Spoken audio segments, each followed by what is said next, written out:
You'll never know this kind of pain. That's what Gloria Hatfield vowed as she held her newborn daughter for the first time, her body still trembling from the rejection that had nearly killed them both.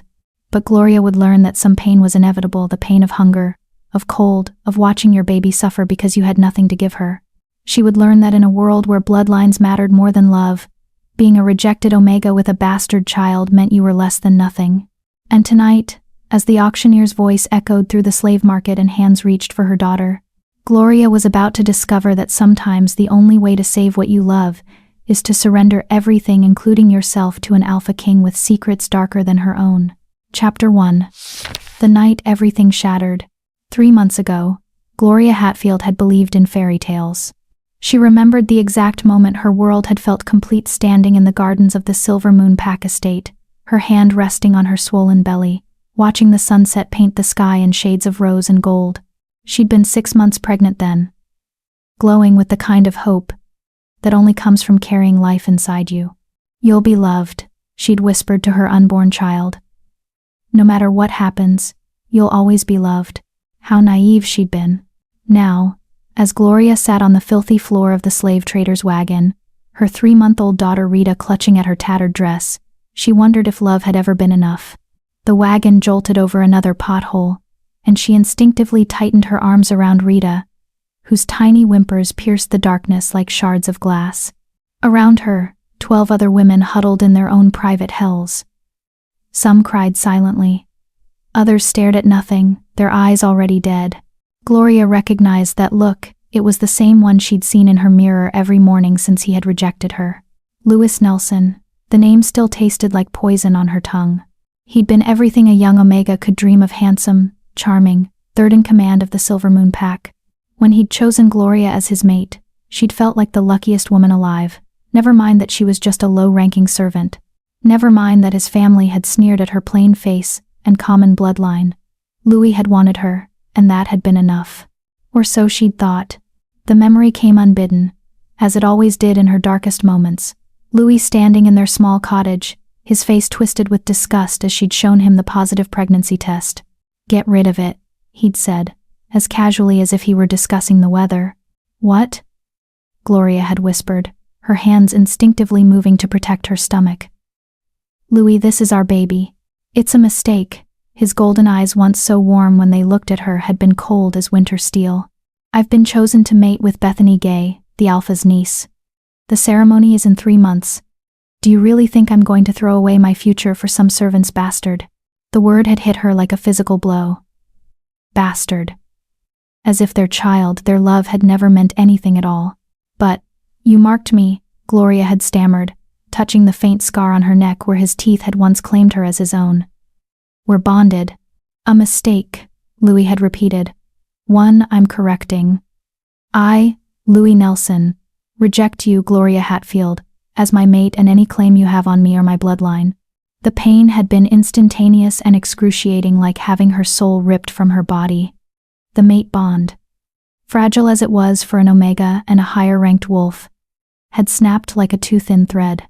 Gloria had collapsed, her pregnant belly hitting the floor hard enough to make her cry out. Louis had stepped over her without a backward glance. "If you're smart," he'd said from the doorway, "you'll get rid of that thing and find work in another pack. No one here will help you. Not after I'm done spreading the word about what kind of Omega you really are." He'd kept his promise. Within a week, Gloria had been dismissed from her position as a housemaid. Within 2 weeks, every door in the Silver Moon territory had been closed to her. The lies Louis had spread that she'd tried to trap him with another man's baby, that she'd been stealing from the pack stores, that she was a silver digger who'd seduced him with dark magic, had turned her into a pariah overnight. By her 7th month of pregnancy, Gloria had been living in a hollowed-out tree in the forest, eating whatever she could forage, praying her baby would survive. Baby Rita had arrived during a thunderstorm, born into Gloria's shaking hands with only the moon as witness. She'd been perfect: 10 tiny fingers, 10 tiny toes, a shock of dark hair, and lungs that announced her arrival to the entire forest.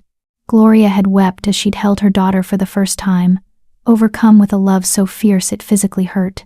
"I'll protect you," she'd sworn, pressing kisses to Rita's tiny forehead. "I'll give you everything.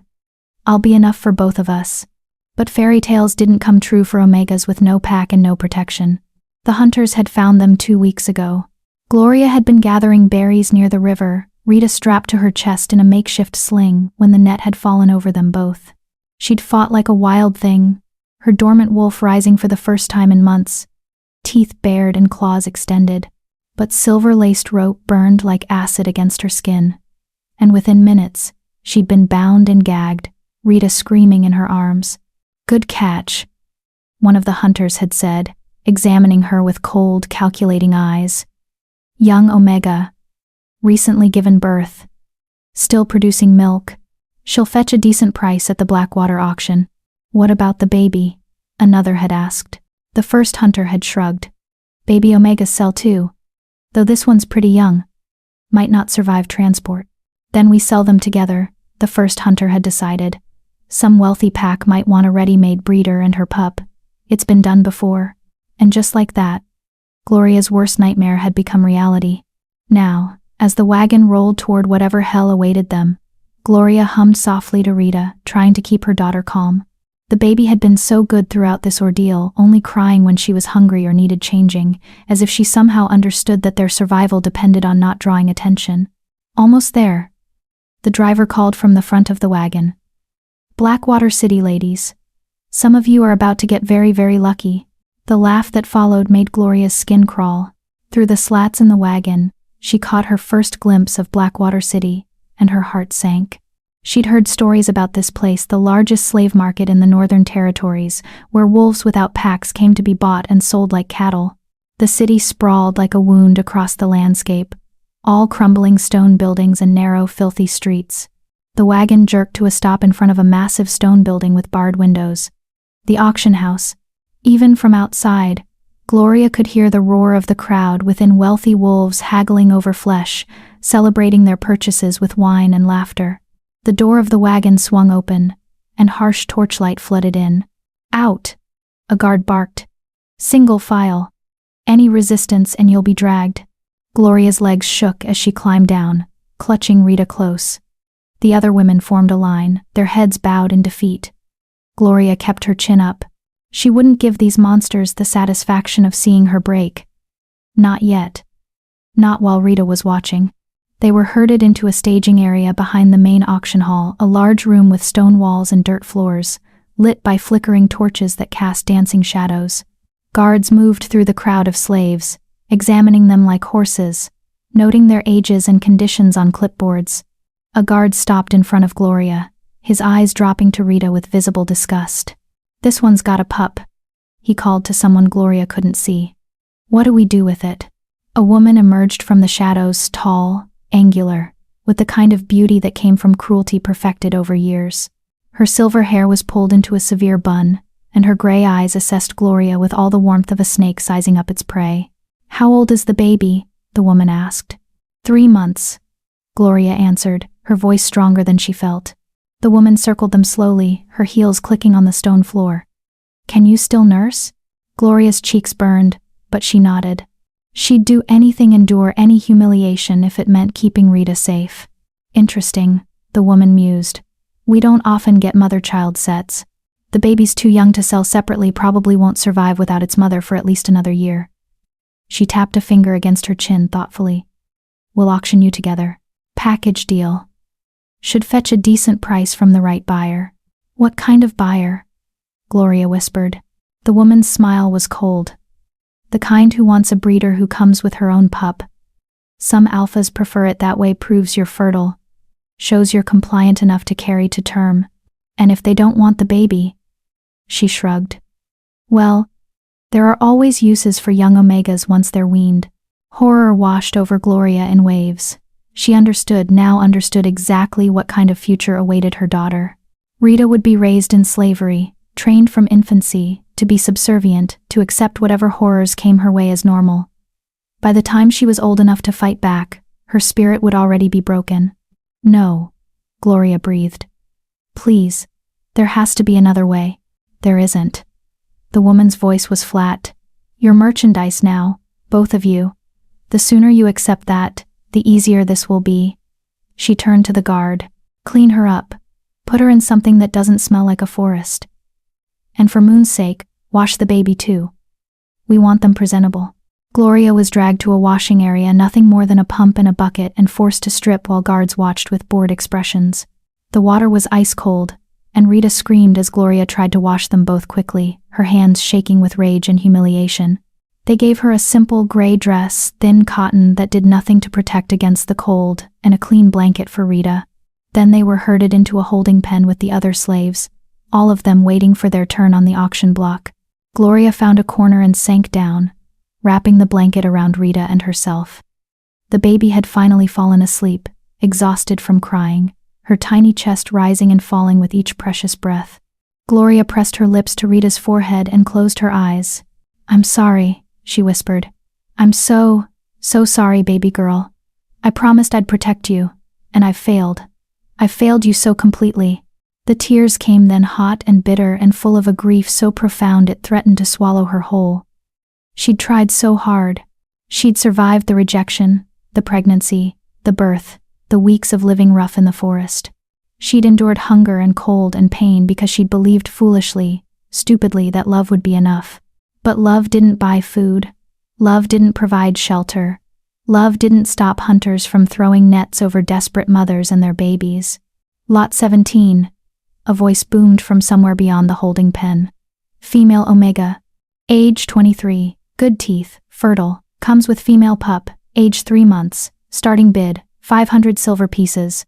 Gloria's blood ran cold. That was her. That was them. Guards appeared at the gate of the holding pen, their eyes scanning the crowd until they landed on Gloria. "You," one said, pointing. "You're up." Gloria's legs wouldn't work. She couldn't move, couldn't breathe. This was at the moment when she and Rita would be sold to the highest bidder, when their fates would be sealed forever. "I said up," the guard barked. Strong hands grabbed her arms, hauling her to her feet. Rita woke with a cry, and Gloria clutched her daughter close as they were dragged toward the stage entrance. She could hear the crowd now, hundreds of voices laughing and shouting, placing bets on human misery. The stage was blinding. Torches lined the edges, and the heat from them made sweat bead on Gloria's forehead immediately. The crowd stretched before her, a sea of faces, all of them looking at her with varying degrees of interest, lust, or contempt. The auctioneer, a portly man with a voice like gravel, grabbed Gloria's arm and yanked her forward. "Ladies and gentlemen," he announced, "a rare treat tonight. A breeding Omega with proven fertility and her healthy female pup. Note the strong bone structure, the clear skin, the adequate milk production." He squeezed Gloria's breast hard enough to make her gasp, and the crowd laughed. "This one's a worker too, look at those calloused hands. She'll give you pups and labor for years to come. 500. Someone shouted from the crowd. 550. 600. The bids came faster and faster. Gloria stood frozen, holding Rita, as her worth was calculated in silver pieces. She wanted to scream, wanted to run, wanted to wake up from this nightmare. 1,000 silver pieces. The new voice cut through the chaos like a blade. The crowd fell silent. Gloria's head snapped up, searching for the source of the bid. Her eyes found him immediately, impossible to miss. He stood at the back of the auction hall, and even from this distance, Gloria could feel the weight of his presence. He was tall, well over 6 feet, with broad shoulders that filled out his black coat perfectly. His hair was dark as midnight, pulled back from a face that looked like it had been carved from marble by angry gods, but it was his eyes that made Gloria's breath catch. Golden, burning, ancient, and they were locked on her with an intensity that made her skin prickle. 1,000 from the gentleman in the back, the auctioneer crowed. "Do I hear 1,050? Silence. No one else was bidding. No one dared. Going once. The auctioneer's voice rose with excitement. Going twice. He raised his gavel. Sold. To the Alpha King of the Northern Territories. The gavel came down with a crack that sounded like the closing of a coffin lid. Gloria's legs gave out. Only the chains attached to her wrists kept her from collapsing entirely. The Alpha King. She'd just been bought by Blake McBride, the most powerful alpha in 5 territories, a wolf so feared that mothers told their children stories about him to make them behave. And she had no idea if she'd just been saved or damned. Chapter 2. The Alpha King's Claim. The guards unchained Gloria from the stage post and dragged her toward the back exit. Rita still clutched to her chest. Her legs barely worked, her mind spinning with terror and confusion. The Alpha King. Of all the wolves who could have bought her, it had to be him. Blake McBride was a legend, and not the good kind. Stories about him circulated through every pack in the Northern Territories like ghost tales around a campfire. They said he'd killed his own father to take the throne. They said he could shift into a wolf the size of a bear, with fangs that could crush skulls. They said he kept a harem of Omegas locked in his palace, used them until they broke, then discarded them like trash. Gloria had never believed all the stories. Surely some had to be exaggerations. But now, as she was pushed through a doorway into a private chamber behind the auction house, she wondered if the stories had been too kind. The room was surprisingly elegant compared to the filth of the staging area. Dark wood panels lined the walls, and a fire crackled in a stone hearth. Leather chairs were arranged near the fireplace, and a mahogany desk sat against one wall, covered in papers and ledgers. Blake McBride stood with his back to her, staring into the fire. Up close, he was even more imposing. The firelight cast his shadow long and dark across the floor, and Gloria could see the tension in his shoulders, the controlled power in every line of his body. "Leave us," he said, his voice deep and commanding. The guards hesitated. "Your Majesty, protocol requires." "I said leave us." Blake didn't raise his voice, but the guards practically tripped over themselves, rushing out the door. It slammed shut behind them, and the lock clicked with a finality that made Gloria's heart race. Silence stretched between them. Rita whimpered softly, and Gloria bounced her gently, trying to soothe her daughter while her own pulse hammered in her ears. Finally, Blake turned around. The full force of those golden eyes hit her like a physical blow. They weren't just gold, they were molten, burning with an intensity that seemed to see straight through her skin to the terrified soul beneath. His face was harder up close, all sharp angles and harsh planes, with a scar cutting through his left eyebrow that only added to his dangerous appearance. But it was his scent that nearly undid her. Pine and smoke and something wild, something that called to the wolf she'd buried deep inside herself. Her Omega instincts, dormant since Louis's rejection, suddenly roared to life. Every cell in her body screamed at her to submit, to bare her neck, to acknowledge the Alpha before her. She fought it with everything she had. She would not roll over for another man who saw her as property. "What's your name?" Blake asked. Gloria lifted her chin, meeting his gaze, even though it made her hands shake. "Gloria Hatfield." "And the child?" "Rita." Gloria's arms tightened protectively. "She's 3 months old." Blake moved closer, and Gloria forced herself not to back away. He stopped a few feet from her, his eyes dropping to Rita's small form bundled against Gloria's chest. Something flickered across his face, too quick for Gloria to identify. "Who's the father?" he asked. The question hit like a slap. Of course. He wanted to know what he'd bought, wanted to assess the bloodline, the worth of his new property. "Does it matter?" Gloria's voice came out bitter. "We're yours now. That's all that matters, isn't it?" Blake's jaw tightened. "Answer the question." "Louis Nelson of the Silver Moon Pack." The name tasted like ash. "He rejected us when I was 6 months pregnant. Spread lies that ruined my reputation. I lost everything, my position, my home, my pack. I've been living in the forest, trying to survive, trying to keep my daughter alive." Her voice cracked, and she hated herself for it. Then the hunters came. She waited for mockery, for disgust, for the cruel laughter that always came when wolves heard about Omegas stupid enough to believe their alphas would stay. Instead, Blake's expression darkened into something that looked almost like rage. "Louis Nelson," he repeated slowly, as if committing the name to memory. "Third in command of Silver Moon. Recently mated to the Alpha's niece." Gloria's head snapped up. "You know him?" "I know of him." Blake's voice was cold as winter steel. "I make it my business to know the wolves in my territories, especially the ones who forget that pack law requires proper rejection ceremonies witnessed by an alpha. Especially the ones who abandon their mates and unborn children. Hope dangerous, foolish hope flickered in Gloria's chest. "Then you know I'm telling the truth. You know I didn't. I know Louis Nelson is a coward who violated sacred pack law." Blake's eyes burned. "I know he deserves to have his title stripped and his throat opened for what he did to you." The words hung in the air between them. Gloria stared at him. unable to reconcile this cold fury on her behalf with the monster from the stories. Rita chose that moment to let out a wail, the hungry cry that Gloria had learned to recognize instantly. Her daughter needed to eat, and Gloria's body responded immediately, her breasts aching with milk that had no outlet in this tense, terrifying situation. "I need to feed her," Gloria whispered. "Please." Blake nodded once, then turned his back to give her privacy, a small gesture that somehow felt monumental. Gloria sank into one of the leather chairs, her hands shaking as she adjusted her dress and helped Rita latch. The familiar tug and pull of nursing grounded her, reminded her why she had to survive this. Whatever Blake McBride wanted from her, whatever horror awaited her in his palace, she would endure it. For Rita, "I have questions," Blake said, still facing the fire.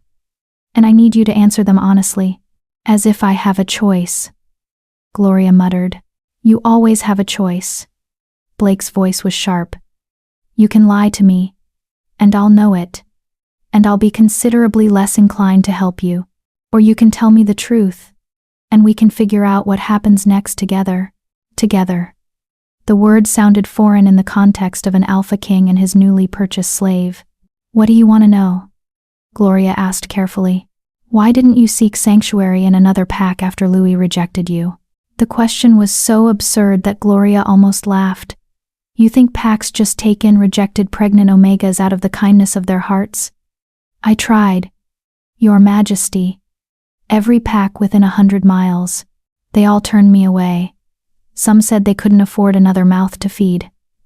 Others said they wouldn't harbor an omega too difficult for her own mate to keep.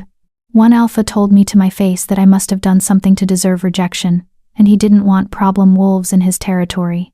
Blake's hands clenched into fists at his sides. "Names. What? Give me the names of the alphas who turned you away." Gloria rattled off the list: 5 packs, 5 rejections, 5 moments when she'd realized that mercy was a myth told to children. Blake remained silent throughout, but she could see the tension building in his shoulders, the way his breathing had gone carefully controlled. "And the hunters?" he asked when she finished. "Did they hurt you?" "Either of you. They used silver rope." Gloria touched the burns on her wrists, still healing. "And they kept us in the wagon for 2 days with barely any food or water. But they didn't." She swallowed hard. "They didn't touch me. Not like that. I think they wanted to keep their merchandise undamaged." Blake's growl was low and dangerous. "Blackwater slavers.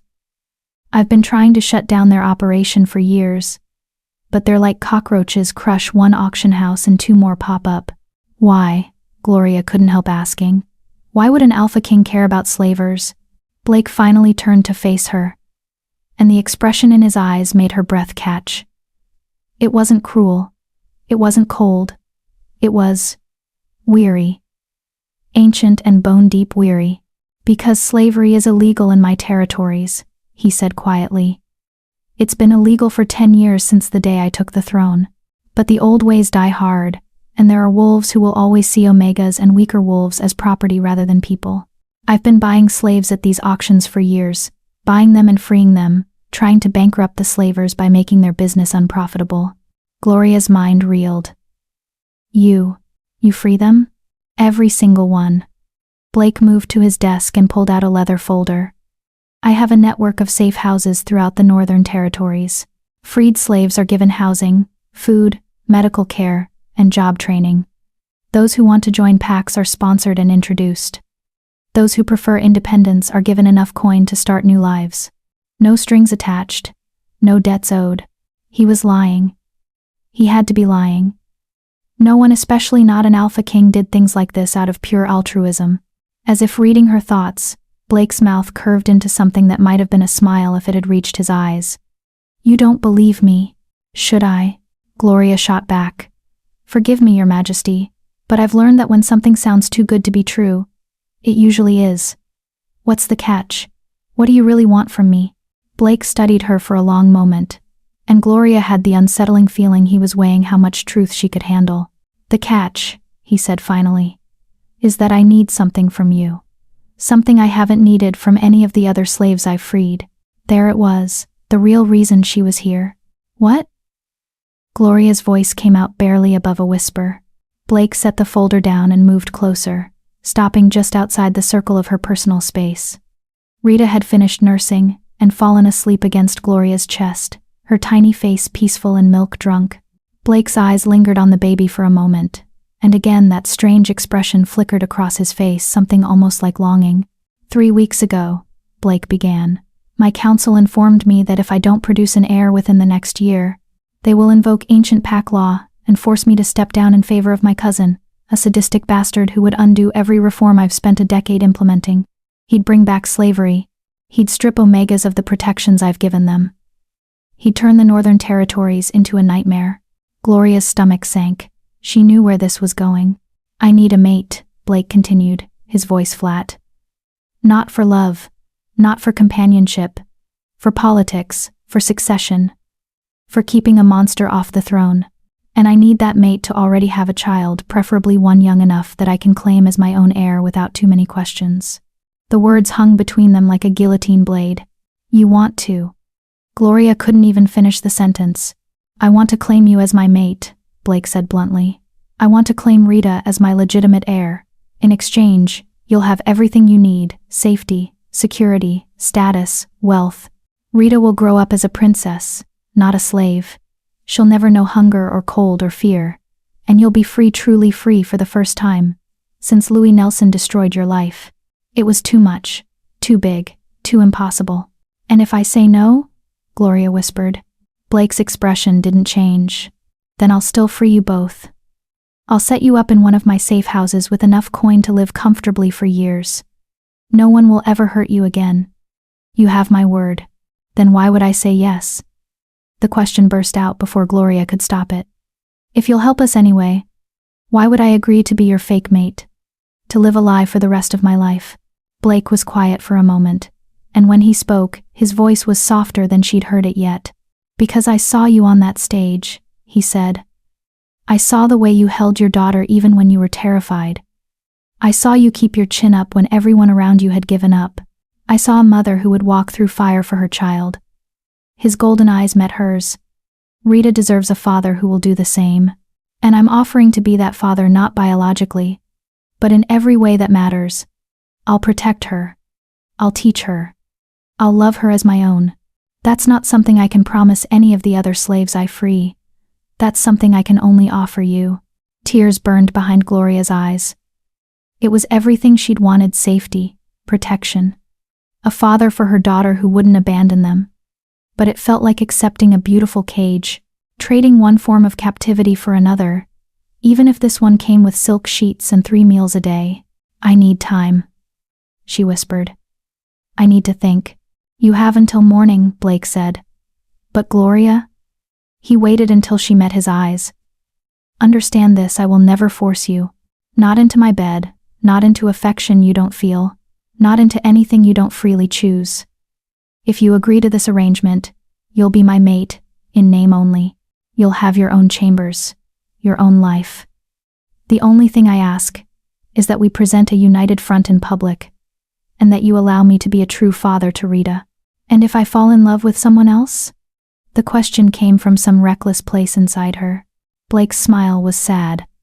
Then I'll arrange the quietest divorce in pack history and make sure you're both taken care of for life. I'm not your enemy, Gloria.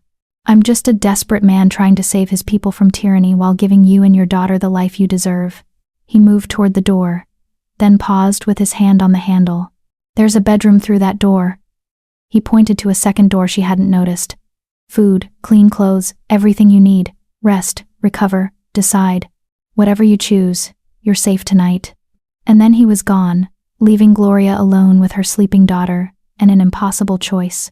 She sat there for a long time, staring into the fire, Rita's warm weight against her chest, the only real thing in a world that had gone completely insane. The offer played through her mind on repeat. Safety, security. A father for Rita who would actually protect her. Everything she'd dreamed of during those long, cold nights in the forest. But at what cost? Could she really tie herself to a man she didn't know? Could she trust that his promises were real and not just pretty lies designed to trap her? Rita stirred, making a small sound in her sleep, and Gloria looked down at her daughter's perfect face. Those tiny features, So innocent. So trusting. Rita didn't know they'd been sold like cattle tonight, didn't know her mother was being asked to make choices no woman should have to make. Rita only knew she was safe, fed, and held by someone who loved her. And wasn't that all that really mattered? Gloria stood slowly, careful not to wake the baby, and moved to the bedroom door. It opened into a space more beautiful than any she'd ever seen. A massive 4-poster bed with clean white linens. A private bathroom with an actual bathtub.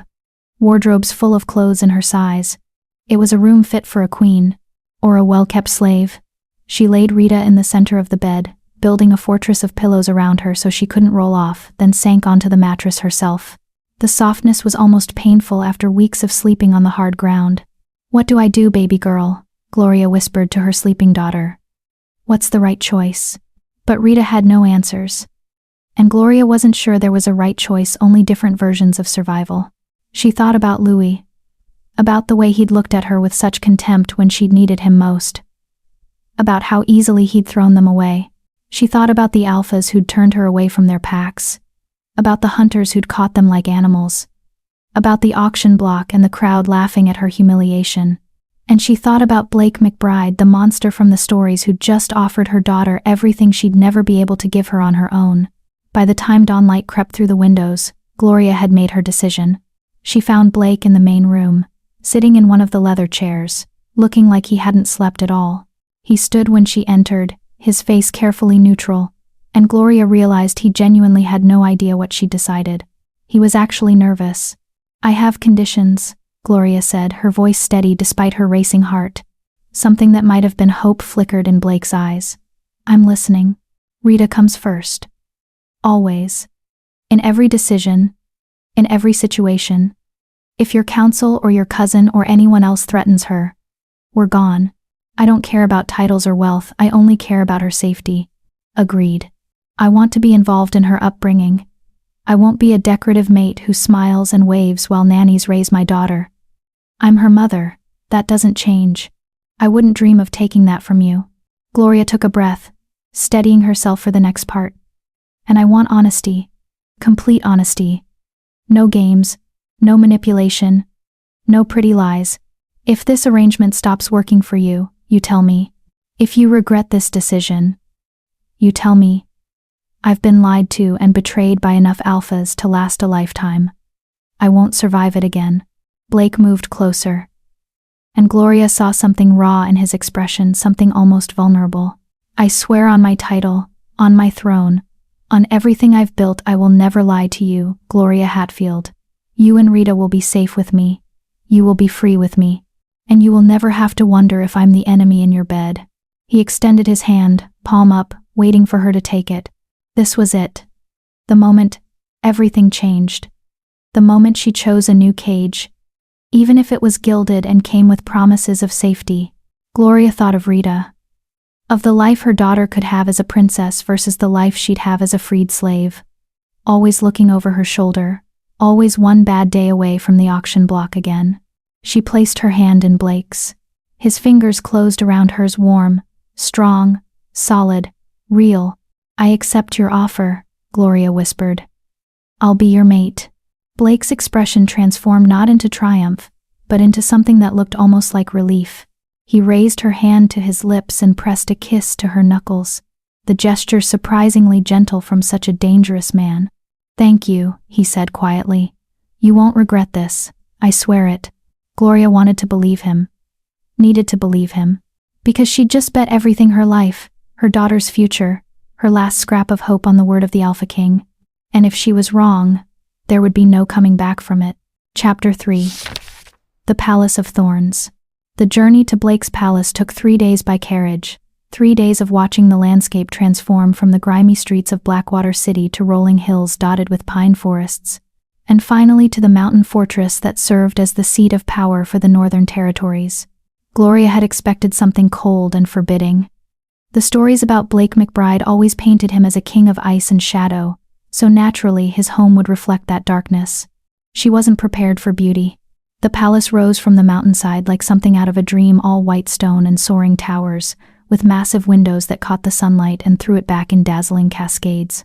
Gardens terraced down the slopes, even in late autumn still showing hints of green and gold. A waterfall tumbled from somewhere high above, its mist creating permanent rainbows in the afternoon light. It looked like hope made solid, like a place where happy endings were possible. Gloria didn't trust it for a second. "Home sweet home," Blake said from across the carriage, and there was something bitter in his voice that made Gloria look at him sharply. He'd been different during the journey, quieter, more withdrawn. He'd given her and Rita the entire carriage to themselves, choosing to ride on horseback alongside the guards. When they stopped at inns each night, he'd ensured Gloria and Rita had the best rooms, the warmest beds, the most food. But he'd kept his distance, as if afraid that too much proximity would make her change her mind. Or maybe he was already regretting his choice. The carriage rolled through massive iron gates, past guards who saluted crisply as Blake rode by. Servants lined the courtyard, dozens of them, all dressed in the palace livery of black and silver.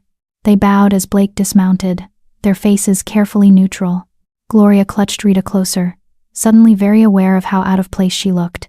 Her borrowed dress from the auction house was clean but plain, her hair was pulled into a simple braid, and she wore no jewelry or markers of status. She looked exactly like what she was, a former slave playing dress-up as a queen. The carriage door opened, and Blake was there, extending his hand to help her down. Gloria took it, trying not to flinch at the spark that shot through her at his touch. Her Omega instincts were still going haywire around him, and it was becoming increasingly difficult to ignore the way her body responded to his proximity. "Welcome home," Blake said. And this time there was warmth in his voice, real warmth. Not the political mask he'd worn at the auction house. "It's beautiful," Gloria admitted, because it was true even if she didn't trust it. "Wait until you see the inside." Blake kept her hand in his as he led her toward the main entrance, a massive set of doors carved with wolves running beneath a full moon. "Fair warning, my household staff is protective. They're going to have questions about you and Rita. Let me handle them." "What are you going to tell them?" Blake's smile was sharp. "The truth. That you're my mate, and Rita is my heir. Anyone who has a problem with it can find employment elsewhere." The doors swung open, revealing an entrance hall that took Gloria's breath away. The ceiling soared 3 stories high, supported by columns of white marble veined with gold. A grand staircase curved upward to the 2nd floor, its banister carved with intricate wolf designs. Tapestries hung on the walls, scenes of wolves running through forests, of battles won and lost, of the history of the Northern Territories rendered in thread and dye. And waiting at the base of the stairs was a woman who looked like she'd been carved from the same marble as the columns. She was tall and severe, with iron-gray hair pulled into a bun so tight it must have given her a permanent headache. Her black dress was impeccably tailored, and her gray eyes assessed Gloria with the kind of thoroughness usually reserved for livestock at market. "Your Majesty," the woman said, her voice clipped and professional. "Welcome back. We weren't expecting you for another week." "Plans changed, Naomi." Blake's tone was even, but Gloria heard the steel underneath. "I'd like you to meet Gloria Hatfield, my mate, and her daughter Rita, who is now my heir." The silence that followed was deafening. Naomi Decker's expression didn't change, didn't flicker at all, but Gloria felt the wave of shock and disapproval that rolled off her like a physical force. Behind her, other servants had gathered, and Gloria could hear the whispers starting, see the sidelong glances. "Your mate," Naomi repeated slowly.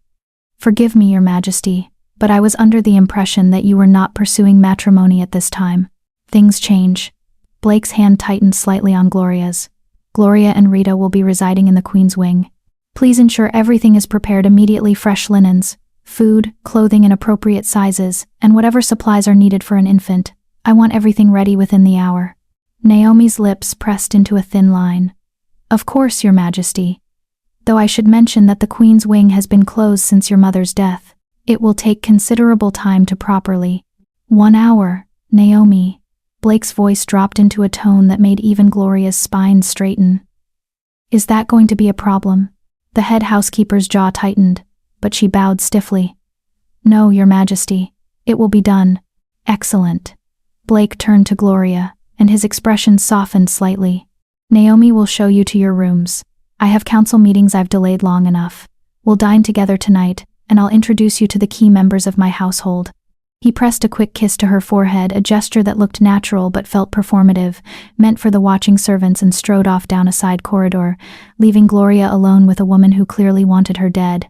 "This way," Naomi said coldly, and started up the grand staircase without checking to see if Gloria followed. Gloria adjusted Rita in her arms and hurried after her, very aware of the servants still watching, still whispering. She caught fragments of their conversations. Where did she come from? What about the bloodline? That baby doesn't look like. She shut it out. She'd known this wouldn't be easy. Had known that showing up as Blake's mate with a 3-month-old baby would raise questions. But knowing and experiencing were two very different things. The Queen's wing was in the eastern section of the palace, accessible through a long corridor lined with portraits. Gloria recognized some of the faces from history lessons she'd had as a child, former kings and queens of the northern territories, their painted eyes following her progress with what felt like judgment. Naomi stopped in front of a set of double doors and produced a key ring from her belt. The Queen's wing consists of a main bedroom, a sitting room, a private bathroom, a dressing room, and a nursery. There's also a private balcony overlooking the eastern gardens. She unlocked the doors and pushed them open. The wing has been unused for 15 years, since Queen Charlotte Collier passed. His Majesty has been resistant to allowing anyone else to occupy these rooms. The implication was clear. You don't belong here. But as Gloria stepped inside, she forgot all about Naomi's hostility. The rooms were magnificent. The main bedroom was easily 3 times the size of any room Gloria had ever lived in, with a 4-poster bed that could sleep 5 people comfortably. Windows stretched from floor to ceiling, draped in curtains of silver silk. A fireplace dominated one wall, already crackling with warmth. Plush rugs covered the marble floors, and furniture in dark wood and soft fabrics made the space feel both grand and inviting. Through an archway, Gloria could see the nursery painted in soft yellows and greens, with a cradle that looked like it had been carved by master craftsmen. Shelves lined the walls, ready to be filled with toys and books. A rocking chair sat by the window, positioned perfectly to catch the afternoon light. It was everything Gloria had dreamed of when she'd been pregnant, lying in that hollowed-out tree and imagining what kind of life her daughter might have had if things were different. "Will it suffice?" Naomi asked, and there was something almost challenging in her tone. Gloria turned to face her, Rita still sleeping peacefully against her chest. "It's beautiful.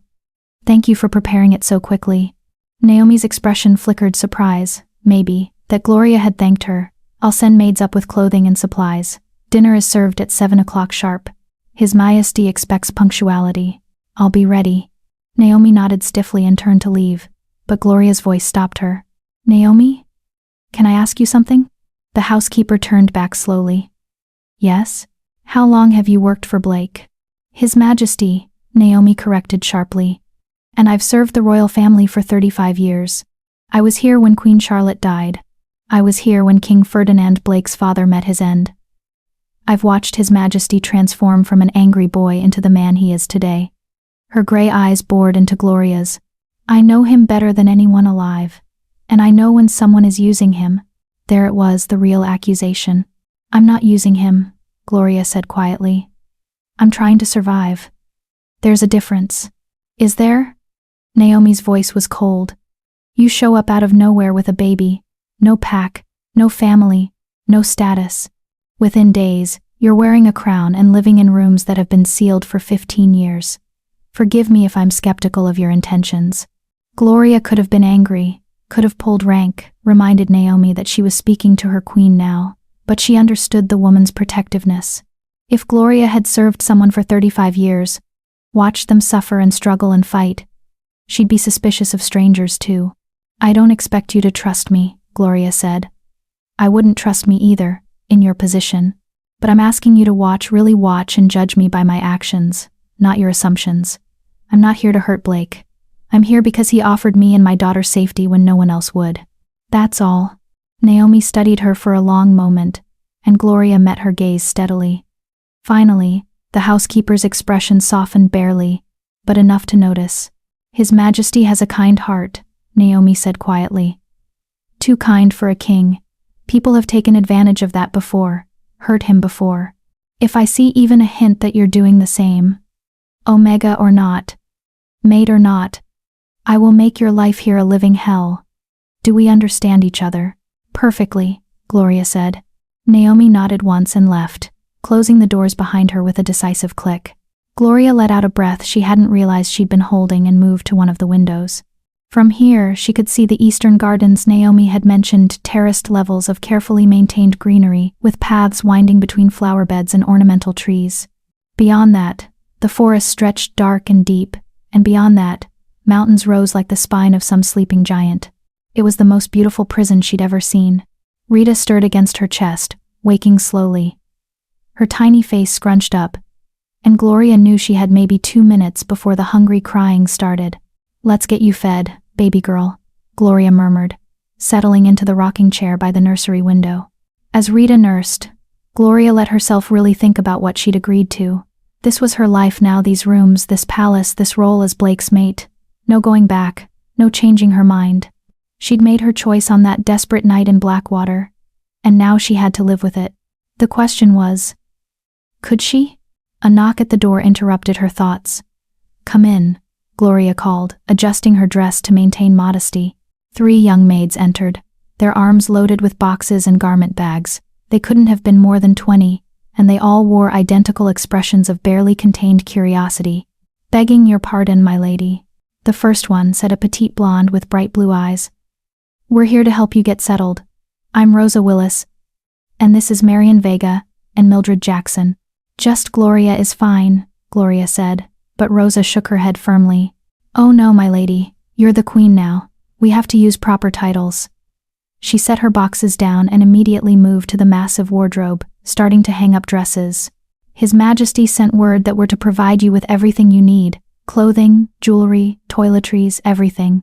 If there's anything specific you want, just tell us and we'll have it brought up. Gloria looked at the sheer volume of items they were unpacking and felt overwhelmed. This is too much.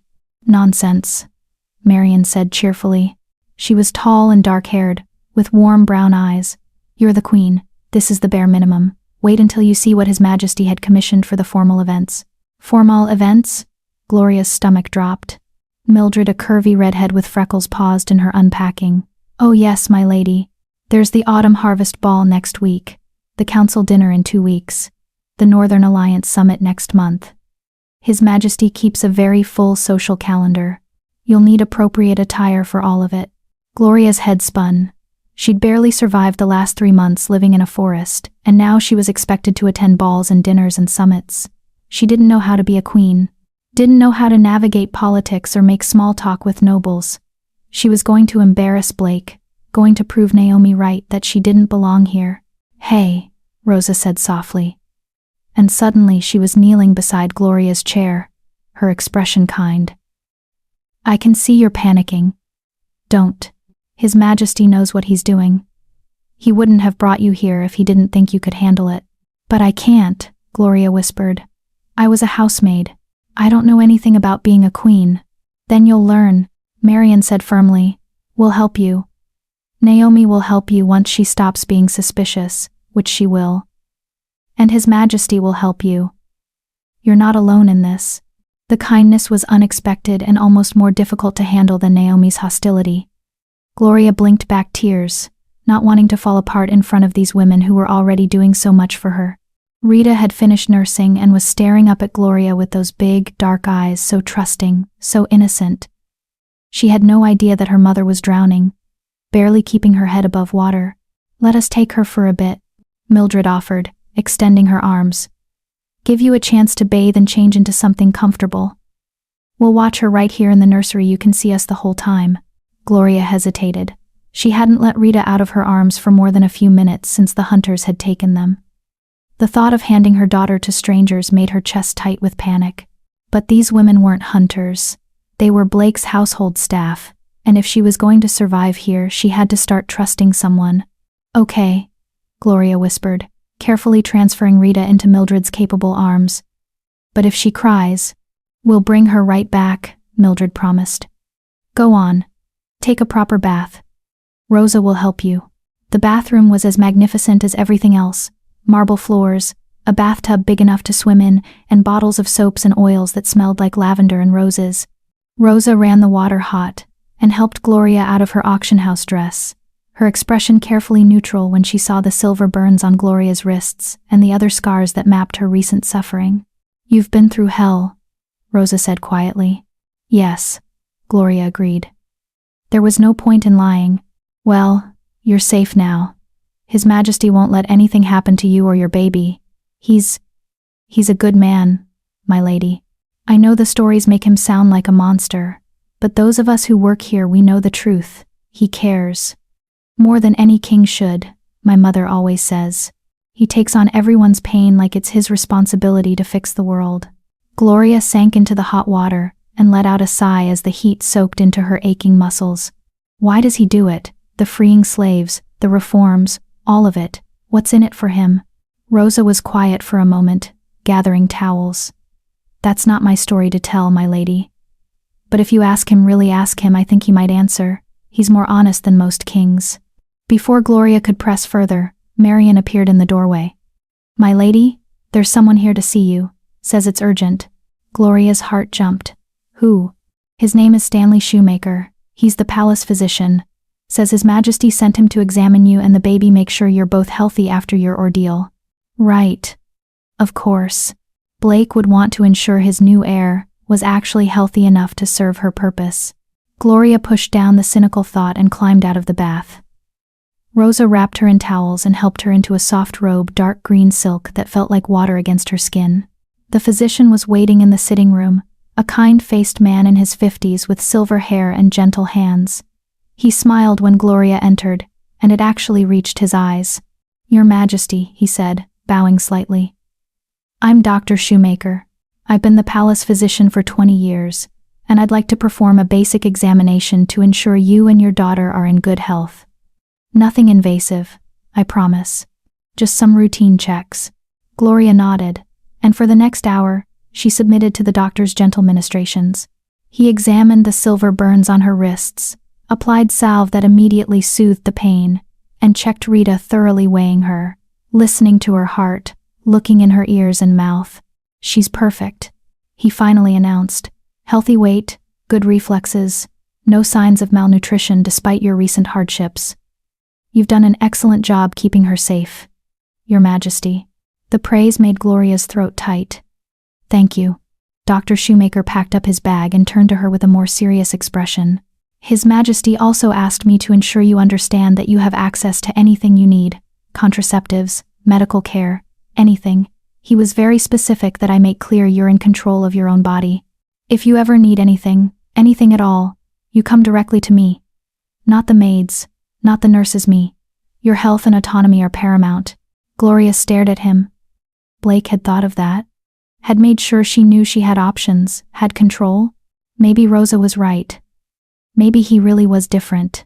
By the time 7 o'clock arrived, Gloria was dressed in one of the gowns the maids had unpacked, a deep blue silk that matched her eyes, with delicate silver embroidery at the bodice and sleeves. Her hair had been brushed until it shone and pinned up in an elegant style she never could have managed herself. Marian had even applied subtle makeup, and when Gloria looked in the mirror, she barely recognized herself. She looked like a queen. She felt like a fraud. Rita was tucked into her arms, dressed in a tiny gown of white lace that made her look like a doll. The baby was alert and calm, her dark eyes taking in everything with that intense focus only infants seemed capable of. "Ready?" Rosa asked from the doorway. No. Gloria wasn't ready. Would never be ready. "Yes," she said anyway, and followed Rosa down to the formal dining room. The room was smaller than Gloria expected, but still breathtaking, a long table of dark wood, set for two, with candles providing warm light. Windows overlooked the gardens, now lit by torches that made them look magical in the gathering dusk. Blake stood when she entered, and Gloria's breath caught. He'd changed into formal attire, black pants and a deep crimson shirt that made his golden eyes seem even more intense. His dark hair was pulled back, revealing the sharp planes of his face, and that scar through his eyebrow stood out stark against his skin. He looked like exactly what he was: dangerous, powerful, and completely in control. "Gloria," he said, and his voice was warm, "you look beautiful." "Thank you." Gloria clutched Rita, a little tighter, suddenly nervous. "I hope it's all right that I brought Rita. She doesn't do well being separated from me yet." Of course. Blake moved to pull out her chair, and Gloria noticed there was already a cushioned bassinet positioned beside it. I had this brought in. You can set her there if you need both hands to eat. The small gesture, the thoughtfulness of it made Gloria's eyes burn.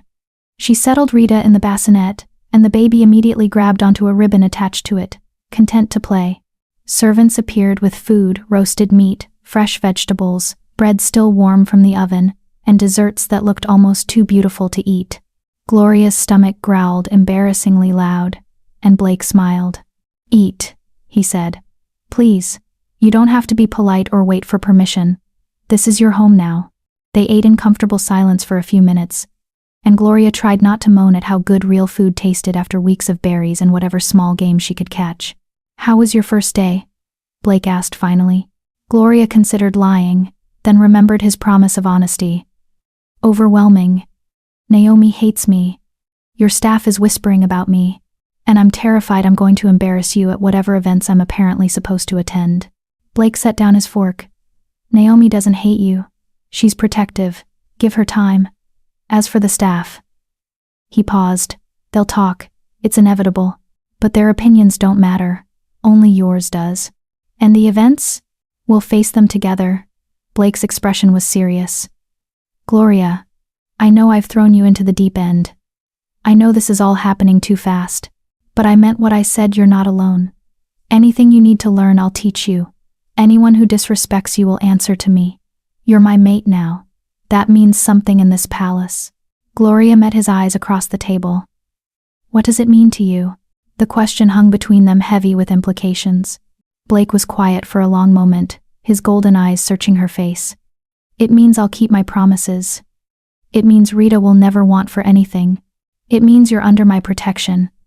And anyone who threatens you threatens me. He paused. It means I'll be the father she deserves, even if I'm not the mate you would have chosen. The honesty of it, the naked vulnerability in his voice took Gloria's breath away. I didn't choose Louis either, Gloria said softly. He chose me. And that turned out to be the worst thing that ever happened to me. So maybe not choosing is better. Maybe letting fate decide is what I needed all along. Blake's expression shifted into something Gloria couldn't quite read. Do you believe in fate? I believe in survival, Gloria answered. And right now, you're my best chance at that. For both of us. It wasn't a declaration of love. It wasn't even a declaration of trust. But it was honest, and from the way Blake's shoulders relaxed slightly, it was what he needed to hear. They finished dinner talking about small things. Rita's sleep schedule, Gloria's preferences for her rooms, plans for the coming weeks. It was almost normal, almost comfortable, almost enough to make Gloria believe this might actually work. When the meal was finished, Blake walked them back to the Queen's wing. At the door, he paused, and Gloria could see him weighing his words carefully. Thank you, he said finally. For giving this a chance, for trusting me even though you have every reason not to. I won't let you down, Gloria. That's a promise. He pressed another kiss to her forehead, quick, chaste, professional. And then he was gone, leaving Gloria alone in her beautiful rooms with her sleeping daughter. She stood at the window for a long time, staring out at the dark gardens, thinking about choices and fate and beautiful prisons, and wondering if maybe, just maybe, she'd made the right decision after all. Chapter 4, The Council of Wolves. Gloria's first week in the palace passed in a blur of lessons, fittings, and sleepless nights. Rita had decided that the luxurious nursery was the perfect place to practice her lung capacity at 2 a.m, and no amount of rocking or singing seemed to soothe her. Gloria spent those dark hours pacing the rooms, bouncing her fussy daughter and wondering if queens were supposed to have dark circles under their eyes. Rosa assured her they were. Queen Charlotte used to look like death warmed over when Prince Blake was a baby. The maid had said cheerfully, while helping Gloria into yet another gown for yet another fitting. His Majesty was apparently a terrible sleeper, drove the whole palace mad with his crying. The image of Blake as a fussy baby was so at odds with the controlled, powerful man Gloria saw at dinner each night that she almost laughed. Almost. Because today was the day she'd been dreading since arriving at the palace. The formal introduction to Blake's council. They're going to hate me, Gloria said for the 10th time that morning as Marian adjusted the pins in her hair. They're not going to hate you. Marian replied patiently, though her tone suggested she was getting tired of this conversation. They're going to be skeptical. There's a difference. A small difference. My lady. Marian moved to stand in front of Gloria, her expression serious. You've survived rejection, homelessness, slavery, and an auction block. You kept your daughter alive through all of it. Surely you can survive a few stuffy council members. Put like that, it sounded almost reasonable. Gloria looked at herself in the mirror and barely recognized the woman staring back. The gown was a deep emerald green, Blake's choice, delivered with a note that said simply, "This will remind them you're mine," with a fitted bodice and flowing skirts that made her look regal. Her hair was styled in an elaborate updo that had taken Marian an hour to perfect, with small emeralds woven into the braids.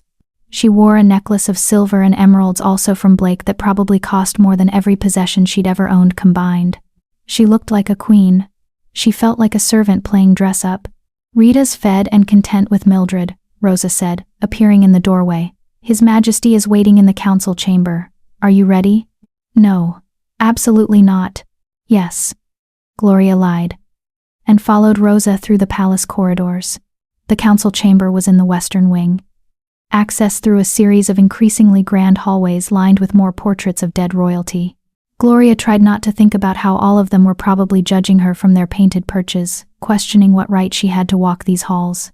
2 guards stood at the chamber doors, massive men with swords at their hips, and expressions that suggested they'd rather be anywhere else. They bowed as Gloria approached, and one pushed open the door. "Her Majesty, Queen Gloria Hatfield," the guard announced. The room fell silent.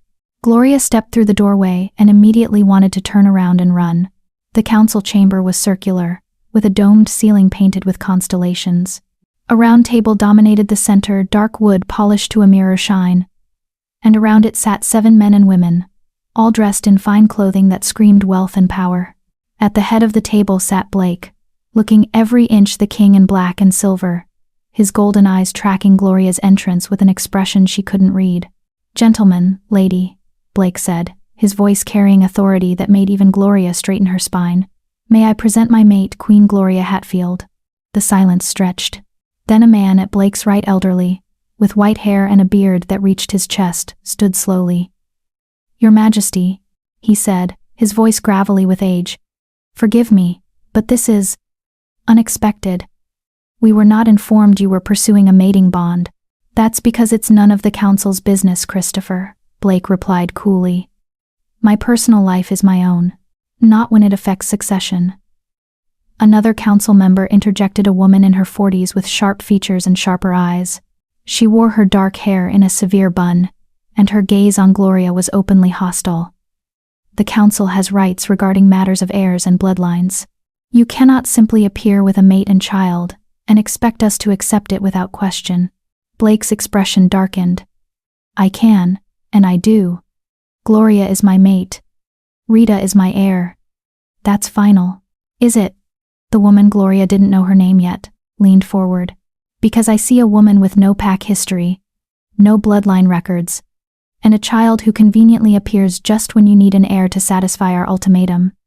Forgive me if I find the timing suspicious." Gloria's hands clenched at her sides. She wanted to speak, to defend herself, but Blake had told her to let him handle the council. "Trust him," he'd said. "Let me protect you." "Councilwoman Sabrina Babcock." Blake's voice was dangerously soft. "You're dangerously close to insulting my mate. I suggest you choose your next words very carefully." Sabrina's lips pressed into a thin line, but she sat back, clearly recognizing the threat. The elderly man, Christopher, cleared his throat.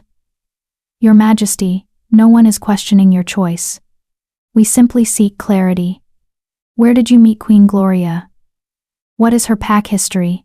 These are reasonable questions." Blake gestured to the empty chair beside him. "Gloria, please sit." Gloria moved to the chair on shaking legs, very aware of every eye on her. Blake's hand found hers under the table, squeezing once, a silent reminder that she wasn't alone. "Gloria is from the Silver Moon Pack," Blake began. And Gloria's stomach dropped. She hadn't expected him to tell them everything. She was mated to Lewis Nelson, third in command, who rejected her when she was 6 months pregnant. The rejection was illegal, performed without proper ceremony or alpha witness, and left her without pack protection. She survived in the forest for months, keeping her daughter alive through circumstances that would have killed most wolves. The council members exchanged glances. Gloria could practically see them processing this information, weighing it against their preconceptions. I met Gloria at the Blackwater slave auction, Blake continued, and now his voice held steel, where she and her infant daughter were being sold as a breeding pair. I purchased her freedom, learned her story, and offered her a choice: sanctuary with no strings attached, or a mating bond that would give her daughter the protection and status she deserves. Gloria chose the latter. Not because she was forced, not because she had no other option, but because she's a mother who will do anything to protect her child. That's the kind of woman I want as my queen. The silence that followed was profound. Finally, a younger man, maybe in his 30s, with sandy hair and kind eyes, spoke up. And the child? Rita? She's not yours biologically? No, Blake said simply. But biology doesn't determine family. I've claimed Rita as my heir, and I'll raise her as my daughter. Anyone who questions her legitimacy questions me. This is unprecedented, Sabrina said, though her tone was less hostile now. A king adopting another wolf's child as heir?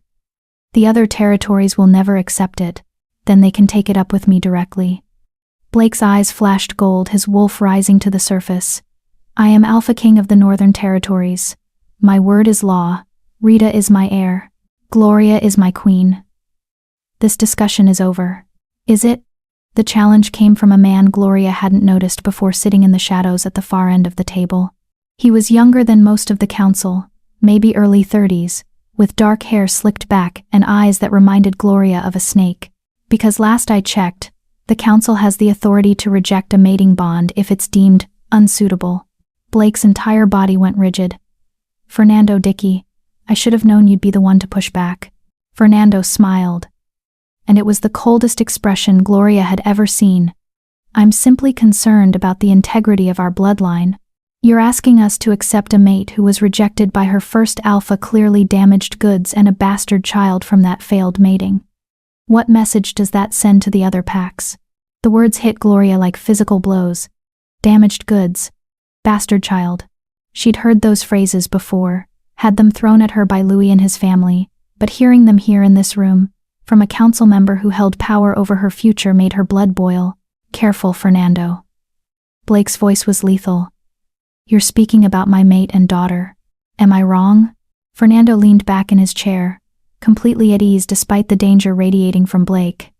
The council requires suitable heirs, suitable mates, not charity cases picked up from slave auctions. Something inside Gloria snapped. She'd been quiet long enough, had let Blake fight her battles, had played the meek Omega who needed protection. But she'd survived too much to sit here and be called damaged goods without saying a word. You're right, Gloria said, and every head swiveled toward her. I was rejected. I was homeless. I was sold at an auction like cattle. Those are facts, and I won't deny them. Blake's hand tightened on her as a warning or support. She couldn't tell. But here's what else is true, Gloria continued, her voice steady despite her racing heart. I kept my daughter alive through a winter in the forest with no shelter, no pack, and no help. I fought off hunters with silver-laced nets because I refused to let them take her. I stood on that auction block with my head high because I wouldn't give anyone the satisfaction of seeing me broken. She met Fernando's cold eyes directly. So yes, I'm damaged. Yes, Rita is from another man. But we're survivors, Councilman Dickey. And if you think that makes us weak, then you don't understand what strength really is. The silence that followed was electric. Then Christopher Hodge, the elderly councilman, began to laugh. It started as a chuckle and grew into a full belly laugh that made his white beard shake. By the moon, he wheezed, wiping tears from his eyes. She's got fire. I like her, Your Majesty. She's got more spine than half the council combined. Even Sabrina Babcock's expression had shifted not to warmth, but to something that might have been grudging respect. Fernando, however, looked furious. This is exactly what I'm talking about, he hissed. She's already forgetting her place, speaking out of turn in council meetings. Her place, Blake interrupted, is beside me, as my equal, as my queen. And if you can't accept that, Fernando, then perhaps you're the one who's forgotten his place. This council serves at my pleasure. Not the other way around. The threat hung in the air. Fernando's jaw worked, clearly wanting to argue, but he subsided into sullen silence. Now, Blake continued, his tone suggesting the matter was closed. Rita's naming ceremony will be held in 3 days. The entire court will attend. I expect the council to show appropriate respect and support. Anyone who has concerns can voice them now or hold their peace forever. No one spoke. Excellent. Blake stood, and everyone else scrambled to their feet. This meeting is adjourned. Gloria? A word? The council members filed out, some nodding respectfully to Gloria, others like Fernando avoiding her gaze entirely.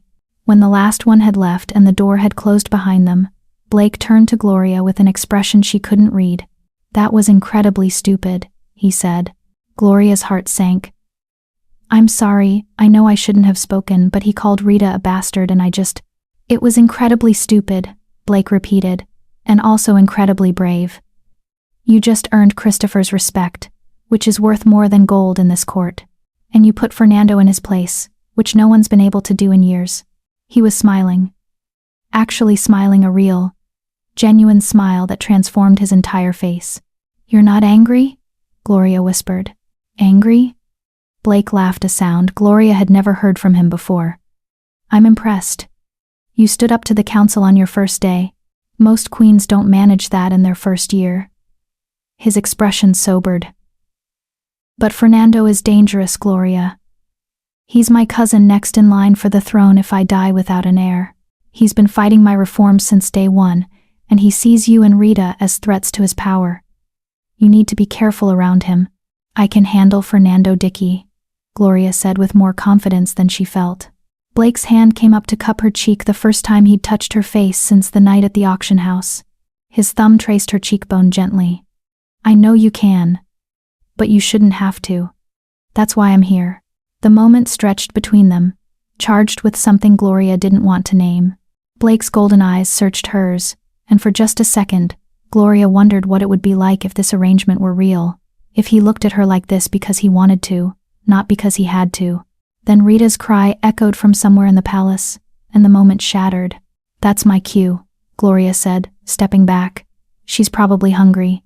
Blake's hand dropped. Of course. I have more meetings this afternoon. But I'll see you at dinner?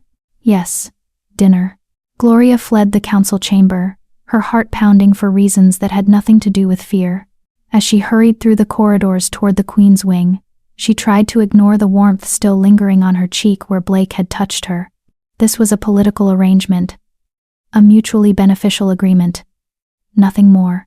She needed to remember that. Because the alternative, allowing herself to feel something real for Blake McBride, would be the most dangerous thing she'd done yet. And Gloria had survived too much to destroy herself over something as foolish as falling for a man who'd never really be hers. Chapter 5. The Naming Ceremony. The morning of the naming ceremony dawned clear and cold, with frost painting the palace windows in delicate patterns. Gloria woke before Rita for once, her stomach churning with nerves that had nothing to do with hunger. Today, she would stand before the entire court and claim her place as Blake's queen. Today, Rita would be officially recognized as the heir to the Northern Territories. Today, everything would either fall into place or fall apart. No pressure. Rosa, Marian, and Mildred arrived at dawn with breakfast and nervous energy. Big day, Rosa announced, setting down a tray loaded with food Gloria couldn't imagine eating. We've got 3 hours to get you ready, which sounds like a lot, but trust me, it's not. 3 hours? Gloria stared at her. To put on a dress? To transform you into a queen, Marian corrected, already pulling out brushes and pins and mysterious bottles. There's a difference. They weren't wrong. The next 3 hours were a blur of bathing, styling, and primping. Gloria's hair was washed with oils that smelled like roses and jasmine, then dried and braided into an elaborate updo that incorporated the small emeralds Blake had given her. Her skin was buffed and moisturized until it glowed. Subtle makeup enhanced her features, defined her eyes, brought color to her cheeks, made her lips look fuller. When they finally helped her into the white and gold gown, Gloria barely recognized herself in the mirror. The dress fit perfectly, hugging her curves before flowing out in a cascade of silk and embroidered wolves. The neckline was modest but elegant, and the sleeves were long and fitted, ending in points over her hands. Gold thread caught the light with every movement, making her look like she was wrapped in sunlight. "The tiara," Mildred said reverently, lifting Queen Charlotte's crown from its box. They settled it carefully on Gloria's head, and suddenly she looked every inch a queen. Regal. Powerful. Worthy. She felt like a fraud. "You look beautiful, my lady," Rosa said softly. "His Majesty is going to lose his mind when he sees you." Gloria's cheeks heated at the memory of last night's kiss. That desperate, honest moment when she'd stopped pretending this was just business. She had no idea what it meant, what would happen next.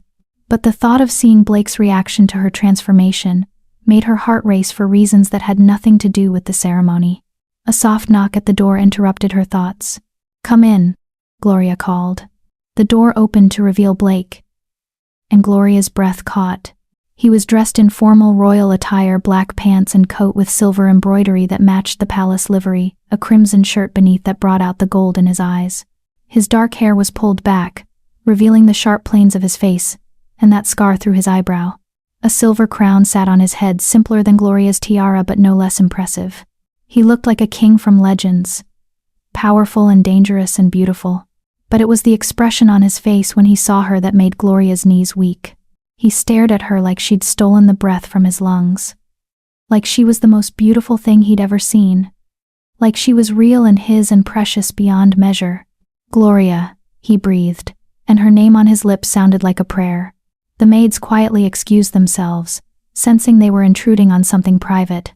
When the door closed behind them, Blake crossed the room in 3 long strides and stopped just in front of Gloria, his eyes searching her face. "You're wearing my mother's tiara," he said softly. "Naomi brought it. She said you wanted me to wear it." Gloria touched the delicate silver nervously. "If it's too much. If you've changed your mind, it's perfect." Blake's hand came up to trace the edge of the tiara, careful not to disturb the styling.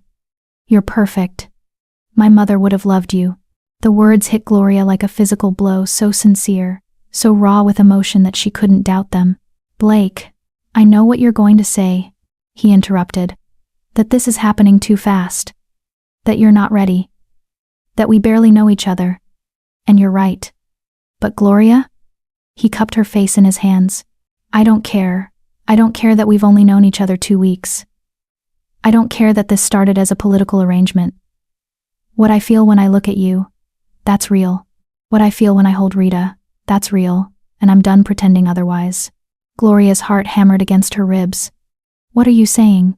"I'm saying I want this to be real," Blake said, his golden eyes burning into hers. "Not just for show. Not just for the court. Real. I want to be your mate in every sense of the word. I want to be Rita's father. I want to build a life with you, not just a political alliance." He paused, vulnerability flickering across his face. "But only if that's what you want too. I won't force you. Won't push you. This has to be your choice." Gloria stared at him, her mind spinning. This was everything she'd been afraid to want. Everything she'd convinced herself she couldn't have. Blake was offering her not just safety and security, but love. Real, honest, messy love.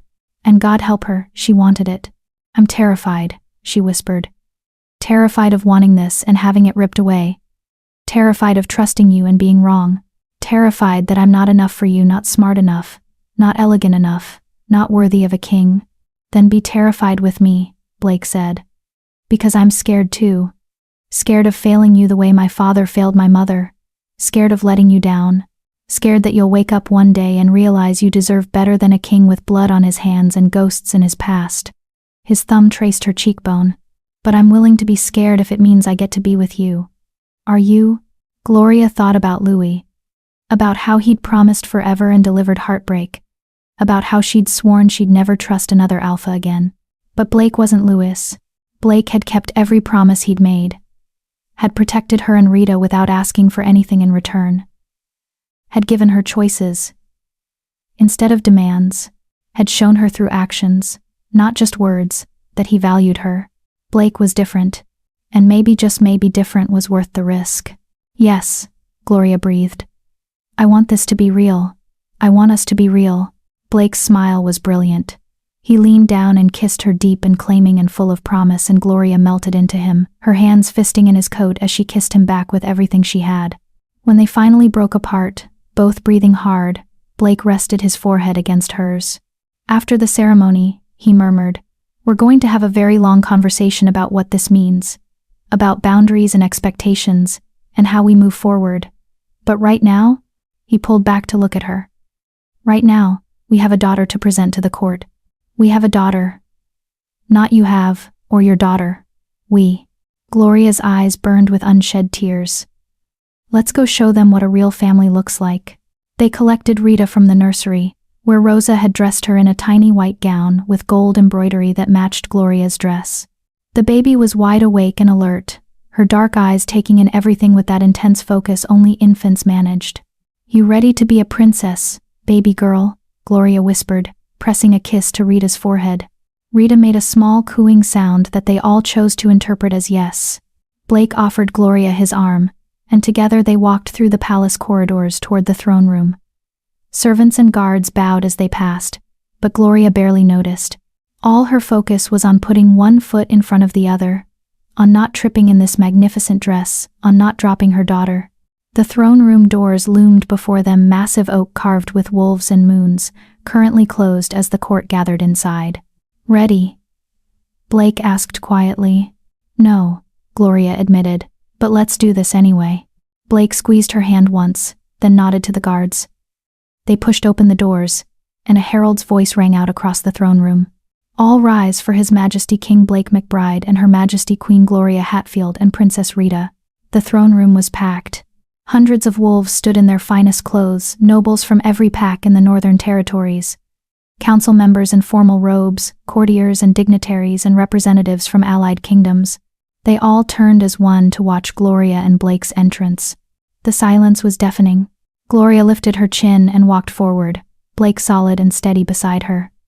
She refused to look at the crowd, refused to see the judgment or skepticism or hostility.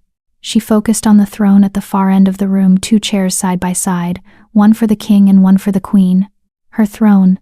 They reached the dais, and Blake handed Gloria up the steps before taking his own seat. She settled into the throne with Rita in her arms, and the weight of every eye in the room pressed down on her like a physical force. Blake stood, and the room fell even more silent, if that was possible. "My people," he began, his voice carrying to every corner of the vast space.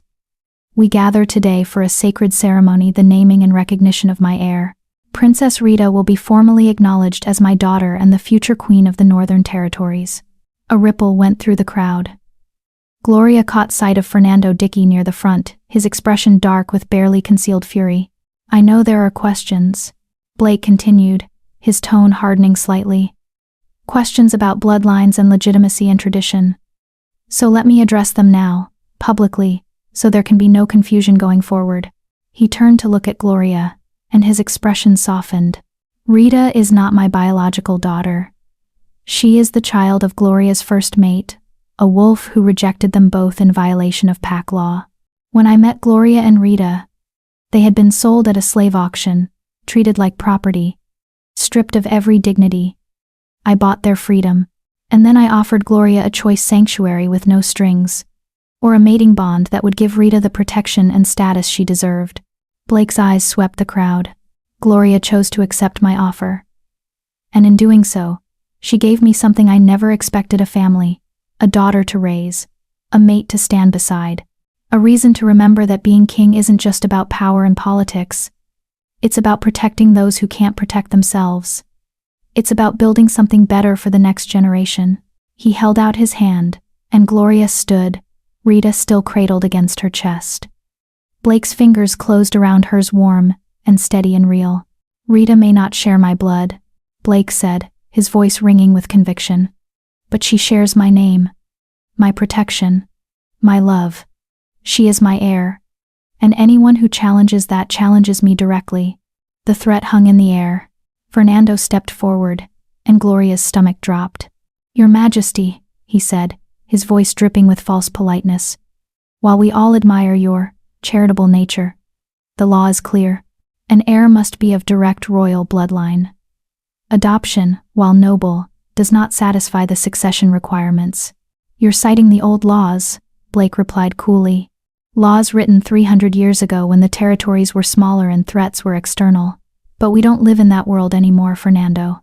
We live in a world where I am Alpha King, and my word is law, and my word declares Rita my legitimate heir.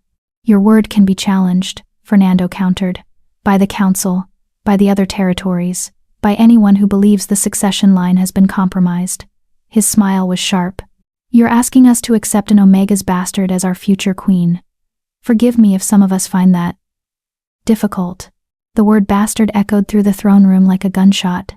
Gloria felt Blake tense beside her, felt his wolf rising to the surface, felt the air pressure in the room change as his power filled the space. The crowd shifted nervously, wolves instinctively submitting to their Alpha King's rage. But before Blake could speak, before he could defend Rita's honor, Gloria's voice cut through the tension. You're right, she said clearly. Rita is a bastard. I won't deny that. Her father rejected us, abandoned us, left us to die. By every law and tradition, she has no claim to anything. Fernando's smile widened, thinking he'd won. Gloria wasn't finished. But here's what else is true, she continued, her voice growing stronger. Rita has survived more in her 3 months of life than most wolves endure in a lifetime.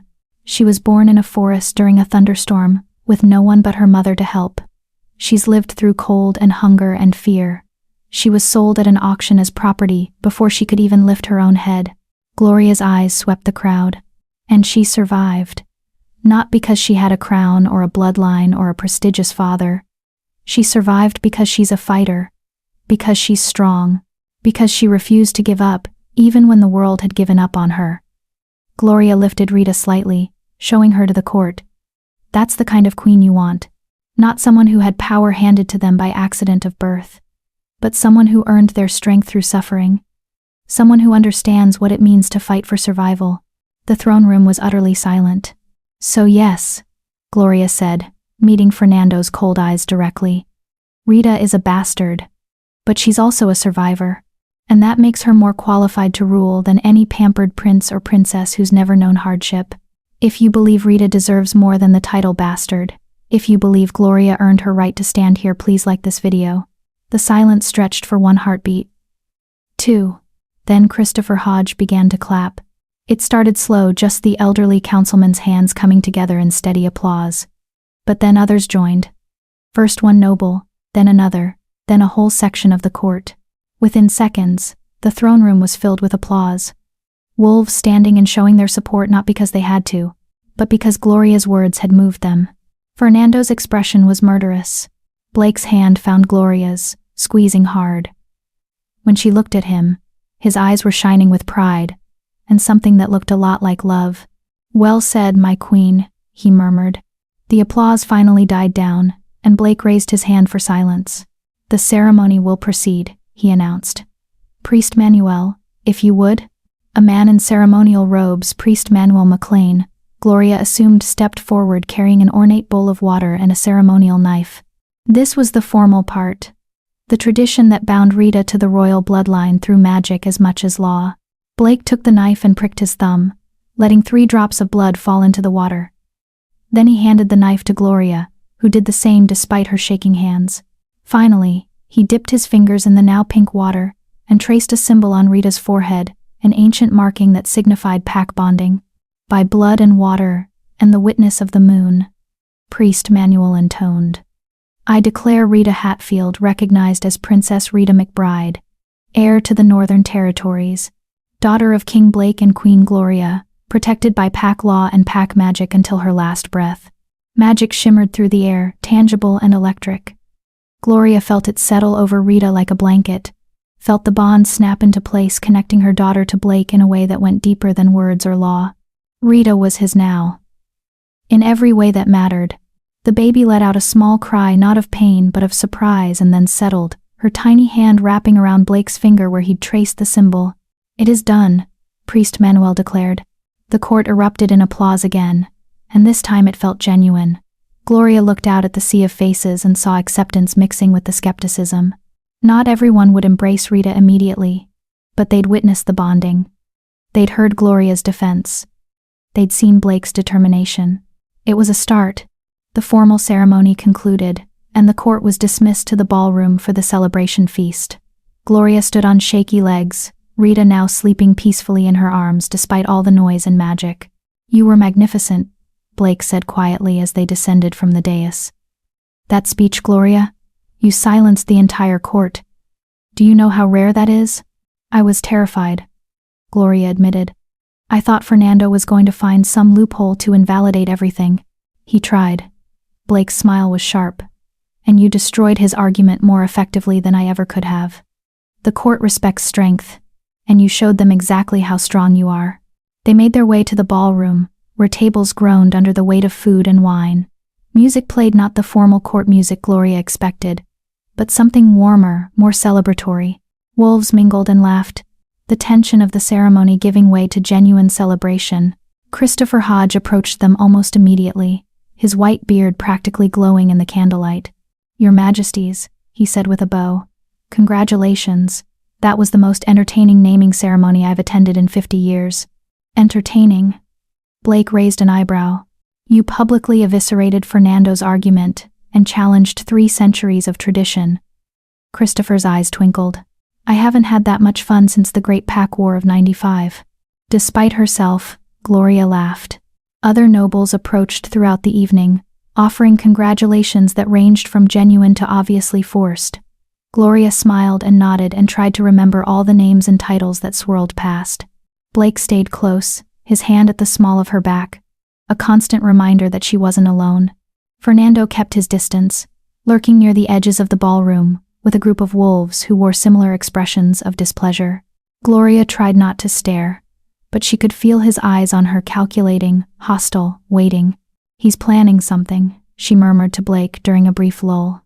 "I know," Blake replied grimly. "But he can't do anything tonight.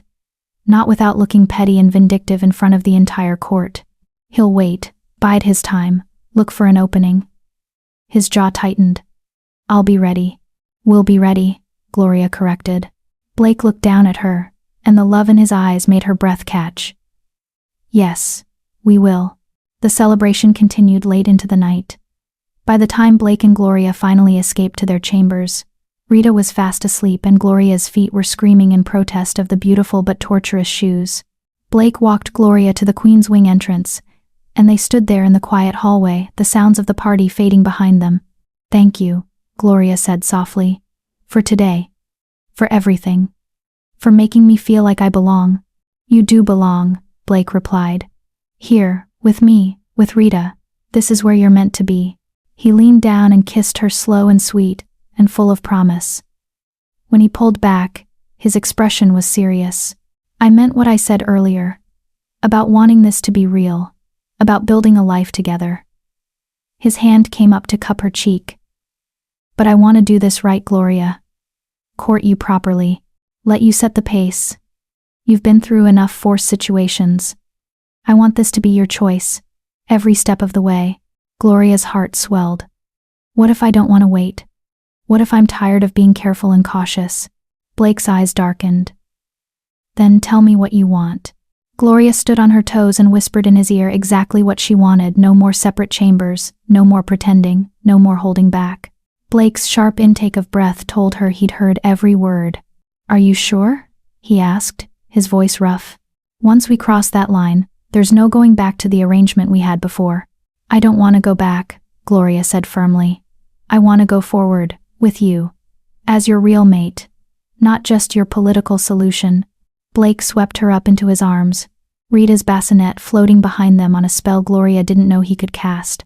He carried them both through the Queen's Wing, past the sitting room and the nursery, straight to the bedroom. "Then forward we go," he murmured against her lips. "Together." And for the first time since Louis had destroyed her world, Gloria let herself believe in happy endings again. Because maybe, just maybe, she'd found hers. Chapter 6. The morning after. Gloria woke to sunlight streaming through the windows, and the unfamiliar weight of an arm draped across her waist. For a moment, panic seized her. The instinctive fear that came from months of sleeping alone, always alert for danger. Then memory flooded back. Blake. Last night. The choice she'd made to stop pretending this was just an arrangement. She turned carefully, not wanting to wake him, and found herself face to face with the Alpha King. He looked different in sleep. Younger. The harsh lines of his face softened, his dark hair falling messily across his forehead, hiding that scar through his eyebrow. His breathing was deep and even, one hand still resting possessively on her hip, even in unconsciousness. This was real now. They were real. The thought was exhilarating and terrifying in equal measure. A soft cry from the nursery pulled Gloria from her thoughts. Rita, waking hungry and demanding breakfast with the imperious attitude only a 3-month-old could manage. Gloria tried to slip out of bed without waking Blake, but his arm tightened around her waist, and golden eyes blinked open. "Where are you going?" His voice was rough with sleep, deeper than usual, and it did things to Gloria's insides that she absolutely did not have time to analyze right now. "Rita's hungry," Gloria said, already extracting herself from his embrace. "I need to feed her." Blake sat up, the sheets pooling around his waist, and Gloria tried very hard not to stare at the expanse of muscled chest on display. She failed. "I'll get her," Blake offered, swinging his legs out of bed. "You don't have to." "I want to." He was already padding toward the nursery in nothing but sleep pants, and Gloria watched him go with a mixture of affection and disbelief. Louis had never once offered to help with Rita, not during the pregnancy. Not during the brief time they'd been together after she'd told him. He'd treated the baby like an inconvenience at best, an embarrassment at worst. But Blake returned moments later with Rita in his arms, bouncing her gently and making nonsense sounds that made the baby's cries settle into whimpers. He settled back onto the bed and handed Rita to Gloria with a care that made her chest ache. "Thank you," Gloria murmured, adjusting her nightgown to let Rita nurse. Blake propped himself up on one elbow, watching them with an expression Gloria couldn't quite read. "I could get used to this," he said softly. "Waking up to you, helping with Rita, being a family." "It's only been one night," Gloria pointed out, though her heart was doing somersaults. "You might change your mind when you realize how much Rita wakes up at 2 in the morning." "I won't." Blake's certainty was absolute. "Gloria, I need you to understand something. Last night wasn't just about physical desire, though that was definitely part of it." His cheeks actually colored slightly, and Gloria found it endearing that an Alpha King could still blush. "Last night was about choosing you, choosing us, choosing this family we're building. That's not something I take lightly." Gloria swallowed hard. "Neither do I. But Blake, what happens when the newness wears off? When I'm not the exciting political solution anymore, but just a woman with a crying baby and stretch marks and no idea how to be a proper queen?" Blake leaned forward and kissed her soft and slow and achingly sweet. "Then I'll love you anyway," he said against her lips. "Crying baby, stretch marks, insecurity, and all. Because that's what real love is, Gloria. Not the fairy tale version where everything's perfect. The real version where you choose each other even when it's hard." Tears burned behind Gloria's eyes. She'd thought she'd known what love was with Louis. But that had been infatuation, attraction, the thrill of being chosen by someone above her station. This, what she felt building with Blake, was something deeper. Something that felt like coming home. "I'm going to hold you to that," she whispered. "Please do." They stayed in bed for another hour, just existing together, Blake, watching Rita nurse, then helping her burp, then rocking her back to sleep while Gloria used the bathroom and tried to process the fact that her life had somehow become this. That she'd gone from sleeping in a hollowed-out tree to waking up in a king's bed in a matter of weeks. It felt like a dream, but the soreness in her body from last night was very real. The sound of Blake humming softly to Rita in the nursery was very real. The love blooming in her chest, terrifying and wonderful, was very real. A knock at the door interrupted her thoughts. "Your Majesty?" Rosa's voice called from the hallway. "I'm sorry to disturb, but Naomi says there's an urgent matter that requires your attention." Gloria and Blake exchanged glances. Urgent was never good. "I'll handle it," Blake said, already moving toward the dressing room. "You stay here with Rita." "Blake, if this is about the ceremony, then I'll deal with it." He paused in the doorway, looking back at her. "That's what I do, Gloria. I handle the threats so you don't have to. Let me protect you." It should have felt patronizing. Should have made her bristle at being treated like she needed protection. But the way Blake said it, not like she was weak, but like she was precious, made it feel different. Okay, Gloria agreed. But if it's Fernando causing trouble, I want to know. You'll be the first person I tell.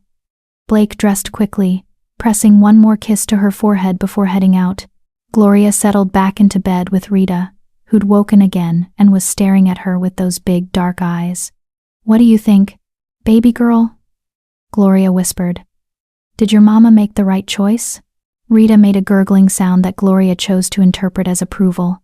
The minutes stretched. Gloria tried not to worry, but every shadow outside the window made her jump. What if something had happened? What if Fernando had found a way to invalidate the ceremony? What if? The door burst open, and Blake strode in with an expression that was equal parts fury and disgust. What happened? Gloria demanded, sitting up so fast she nearly dislodged Rita. Blake held up a piece of parchment. This arrived by courier this morning, from the Silver Moon pack. Gloria's blood ran cold. Louis? Worse. Blake's jaw was so tight it looked painful. The Silver Moon Alpha. Rudy Newton. He's demanding we return Rita to her rightful father under pack law. Claims that Louis never formally relinquished parental rights, so technically he still has a legal claim to her. The world tilted. Gloria clutched Rita closer, her heart pounding so hard she thought it might burst from her chest. No. No. He can't, he rejected us. He threw us away. I know. Blake crossed to her in 2 strides, sitting on the edge of the bed, and pulling her into his arms, careful of Rita between them. And I'm not giving her back. Ever. But we need to be smart about this. What does the law say? Gloria's voice came out shaky. Blake's expression darkened. Technically, rejection of a mate doesn't automatically terminate parental rights. It's an outdated law from when packs needed every pup for survival, so even rejected mates had to share custody. But it hasn't been invoked in decades because most rejected mates either die or disappear before the law becomes relevant. So Louis can take her? Gloria felt like she couldn't breathe. After everything, after abandoning us, after driving us to homelessness, after we were sold at a fucking auction, he can just show up and take her? No. Blake's voice was steel. Because there's a counter clause. If another alpha formally adopts the child, and the biological parent hasn't exercised their parental rights within 6 months of the child's birth, the adoption supersedes the biological claim. Rita is 3 months old. I adopted her yesterday. Louis has been absent her entire life. His claim is void. Relief made Gloria's legs weak. Then why is Alpha Newton making demands? Because Fernando got to him first. Blake's expression was grim. One of my spies just confirmed it. Fernando sent a messenger to Silver Moon 3 days ago before the naming ceremony. He told Alpha Newton about Rita, told him Louis still had legal rights, and suggested that Louis exercise those rights to protect his bloodline.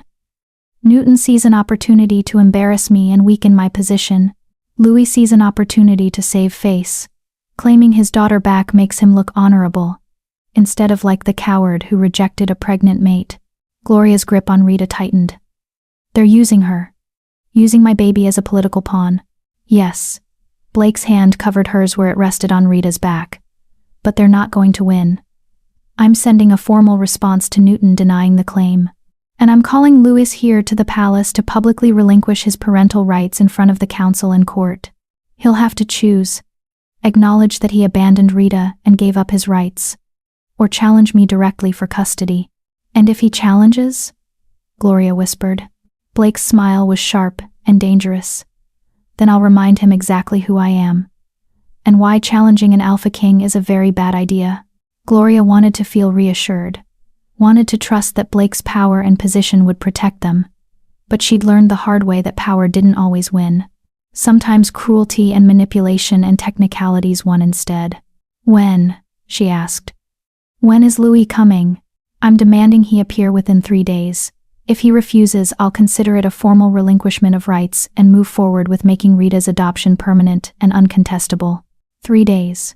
Gloria had 3 days before she'd have to face the man who'd destroyed her life. 3 days before she'd have to watch him either try to take Rita or formally give her up. She didn't know which option terrified her more. The next 3 days were the longest of Gloria's life. Blake threw himself into legal research, consulting with advisors and lawyers to ensure every possible loophole was closed. Christopher Hodge visited daily, offering his support and his knowledge of ancient pack laws that might help their case. Even Sabrina Babcock, the councilwoman who'd been so hostile at first, appeared with a stack of precedents that weakened Louis's claim. "I may not have been thrilled about your sudden appearance," Sabrina said bluntly, "but I'll be damned if I let some weak-willed third-in-command steal a child from her rightful home. Louis Nelson made his choice when he rejected you. He doesn't get to change his mind now that it's convenient." The support was unexpected and deeply moving, but Fernando remained conspicuously absent. He didn't visit, didn't send messages, didn't appear at court functions. His silence was more ominous than any threat.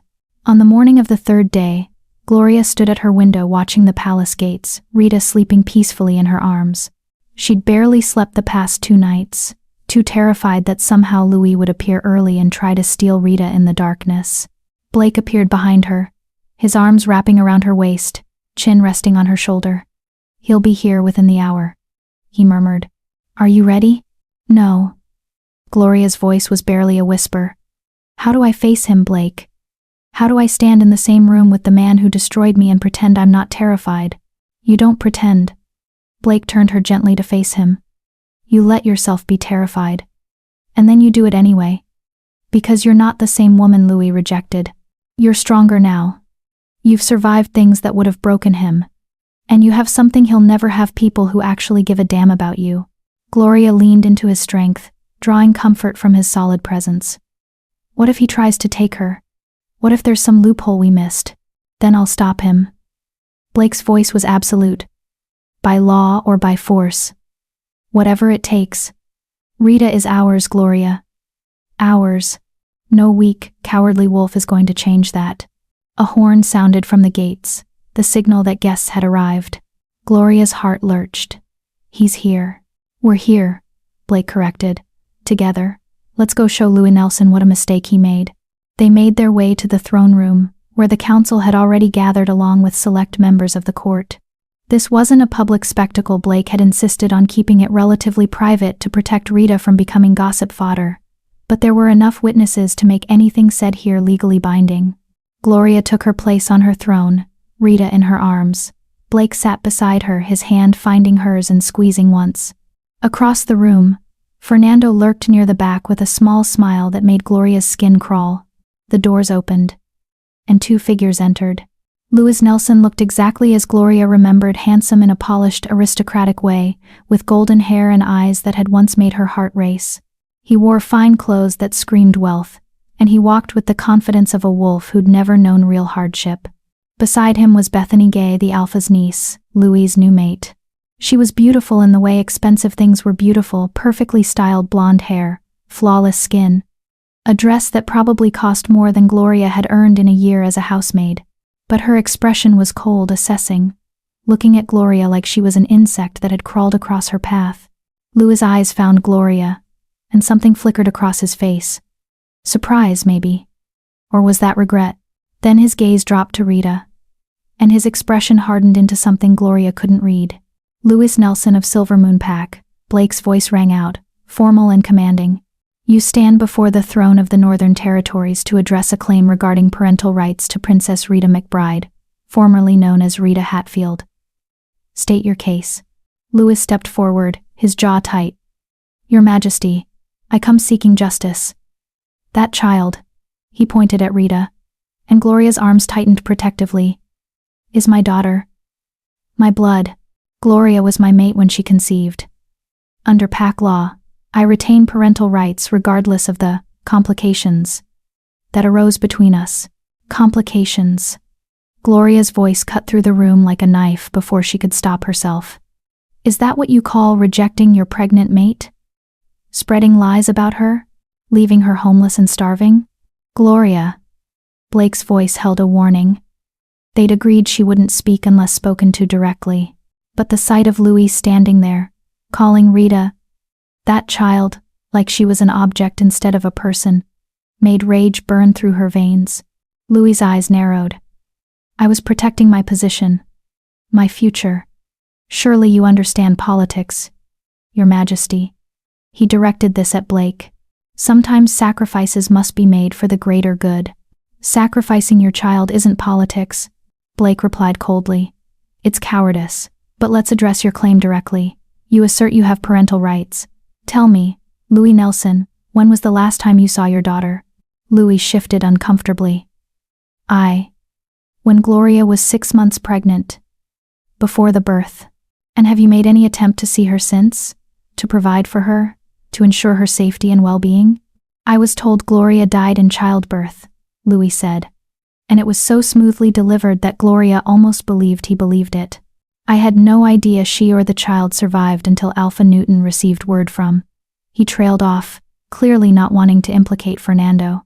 From my cousin, Blake finished for him, who conveniently informed you that your abandoned daughter was now heir to the Northern Territories. And suddenly you care about parental rights. Louis's facade cracked slightly. That's not I always cared. Did you? Blake leaned forward. Did you care when you rejected Gloria without proper ceremony? Did you care when you spread lies that prevented her from finding sanctuary in any pack? Did you care when she was living in a forest, pregnant and alone, struggling to survive? Did you care when she and your infant daughter were captured by slavers and sold at auction? Each question hit like a physical blow. Louis's face went pale. You didn't care, Blake continued relentlessly. Because if you had cared, truly cared, you would have found her. You're a third in command of a major pack. You have resources, connections, spies. If you'd wanted to find Gloria and Rita, you could have. But you didn't. Because they were inconvenient. And now that Rita is suddenly valuable, you want to claim her? That's not love, that's opportunism. I have rights, Louis started. You have nothing. Blake's voice dropped to a lethal softness. You rejected Gloria. You abandoned Rita. You have exercised zero parental involvement in her entire life. Under pack law, that constitutes abandonment. Your rights are void. Alpha Newton disagrees, Louis said, his voice taking on a desperate edge. He believes. I don't care what Alpha Newton believes. Blake stood, and his power filled the room, oppressive, dominant, unmistakable. I am Alpha King. My word is law in these territories, and my word declares that you, Louis Nelson, have no claim to Rita whatsoever. Then I challenge. Louis' shout echoed through the throne room. I challenge your adoption rights. I demand a formal hearing before a neutral party representatives from all 5 territories to determine legal custody. The room erupted in whispers. A formal challenge was rare and serious. It meant Louis was willing to risk everything on this claim. Blake's expression didn't change, but Gloria felt him tense beside her. You're certain that's what you want? Because a formal challenge means everything comes out. Every detail of your rejection. Every lie you told. Every law you broke. Are you prepared for that? Louis glanced back at Bethany, who nodded sharply. I am. Very well. Blake's smile was cold. The hearing will be held in 1 week. Representatives from each territory will preside. We'll present evidence, testimony, and legal arguments. And when this is over, Louis Nelson, you'll wish you'd never walked through my doors. We shall see, Louis replied, but Gloria heard the uncertainty in his voice. The session was adjourned, and Louis and Bethany were escorted out. The moment they were gone, Gloria sagged in her throne, clutching Rita so tightly the baby squirmed in protest. He's really doing this, she whispered. He's really trying to take her. He's not going to succeed. Blake knelt in front of her throne, his hands covering hers where they held Rita. I promise you, Gloria, we're going to win this. And when we do, Louis Nelson will never be able to threaten our family again. Our family. The words should have comforted her, but as Gloria looked across the room at Fernando's satisfied smile, she couldn't shake the feeling that this was all going exactly according to his plan, and that terrified her more than anything Louis could do. Chapter 7. Preparing for War. The week leading up to the custody hearing transformed the palace into a war room. Blake sequestered himself in his study for hours each day, surrounded by lawyers and advisors and stacks of legal texts so old they crumbled at the edges. Christopher Hodge became a permanent fixture, his white beard practically bristling with indignation every time someone mentioned Louis's challenge. Even Sabrina Babcock appeared with research that could strengthen their case, her sharp features softened slightly by what might have been sympathy. We need to prove abandonment beyond any doubt, Blake said during one of their strategy sessions. Gloria sat in the corner of the study, Rita sleeping in her arms, listening to the men and women who were fighting for her daughter's future. We need witnesses, documentation, proof that Louis knew Gloria and Rita were alive and chose not to act. The slavers who captured them, Christopher suggested. If we can find them, get them to testify. They'll never cooperate, Sabrina interrupted. Testifying would implicate them in illegal slave trading. They'd face execution. Then we offer immunity, Blake said. Their testimony in exchange for their lives. Gloria shifted in her chair, and all eyes turned to her. She'd been quiet during most of these meetings, feeling out of place among the legal minds dissecting her trauma like it was a puzzle to be solved. But this she needed to say something about. The woman who ran the auction house, Gloria said quietly. The one with silver hair. She told me they'd contacted multiple packs trying to sell us privately before the auction. She said Silvermoon was one of them. The room went silent. Blake's head snapped toward her. What? She said high-value slaves Omegas with pups were always offered to local packs first. Better prices than public auction. She specifically mentioned that they'd sent word to Silvermoon about a breeding pair that might interest them. Gloria's hands trembled where they held Rita. I didn't think anything of it at the time. I was too terrified to process what she was saying. But if they contacted Silvermoon, then Louis knew. Blake finished, his voice deadly soft. He knew you were alive. He knew you and Rita were being sold. And he did nothing. Christopher's eyes gleamed. That's premeditated abandonment. If we can prove they contacted Silvermoon, if we can get testimony that Louis received that information and chose not to act, his case collapses. How do we prove it? Sabrina asked. The slavers won't have kept records. And Louis will deny everything. Blake's smile was sharp. Then we make them an offer they can't refuse. 2 days before the hearing, Blake's spies returned with information that made Gloria's blood run cold. The silver-haired woman is named Colleen Ryan. The spy, a nervous young wolf named Tony Miner, reported. She runs the Blackwater auction house. We found her holed up in a safe house 3 territories over. And Your Majesty? He swallowed hard. She's willing to talk. For the right price. Name it, Blake said. Immunity from prosecution, protection for her and her family, and 50,000 silver pieces. The amount was staggering. Blake didn't even blink. Done. Bring her here under guard. I want her testimony documented and witnessed by the council before the hearing. Tony bowed and left, and Gloria felt something loosen in her chest. They had a witness, real, tangible proof that Louis had known and chosen to abandon them. But the relief was short-lived. That evening, as Gloria was putting Rita down for the night, Rosa burst into the Queen's wing with panic written across her face. My lady, you need to come quickly. She gasped for breath. There's a crowd at the palace gates. Hundreds of wolves. They're demanding to see you. Gloria's stomach dropped. What? Why? Someone's been spreading rumors. Saying you're a liar. Saying you trapped His Majesty with a bastard child. Saying you're unfit to be queen. Rosa's voice shook. They're calling for your exile. The world tilted. Blake appeared in the doorway before Gloria could respond, his expression thunderous. Stay here, he commanded. Lock the doors. Don't open them for anyone but me or the guards I assigned to protect you. Blake, what's happening? Fernando. Blake's voice was tight with rage. He's organized a protest. Paid wolves from outside territories to come here and cause chaos. He's trying to turn public opinion against you before the hearing. His hands clenched into fists. Stay here. I'll handle this. He was gone before Gloria could argue.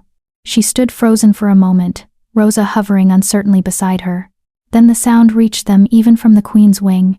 Even through the thick palace walls, the roar of angry voices chanting words Gloria couldn't quite make out but understood perfectly. They wanted her gone. My lady.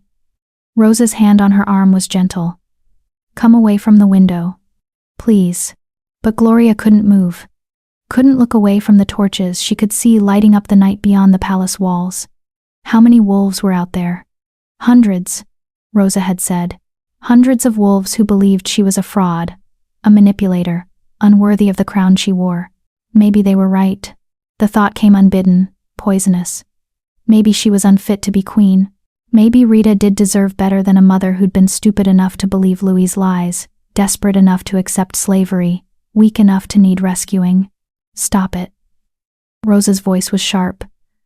I can see what you're thinking, and you need to stop it right now. Gloria's gaze snapped to the young maid. You don't know what I'm thinking. I know that look. I've seen it on women His Majesty has rescued before, that look that says you're not good enough, not strong enough, not worthy enough.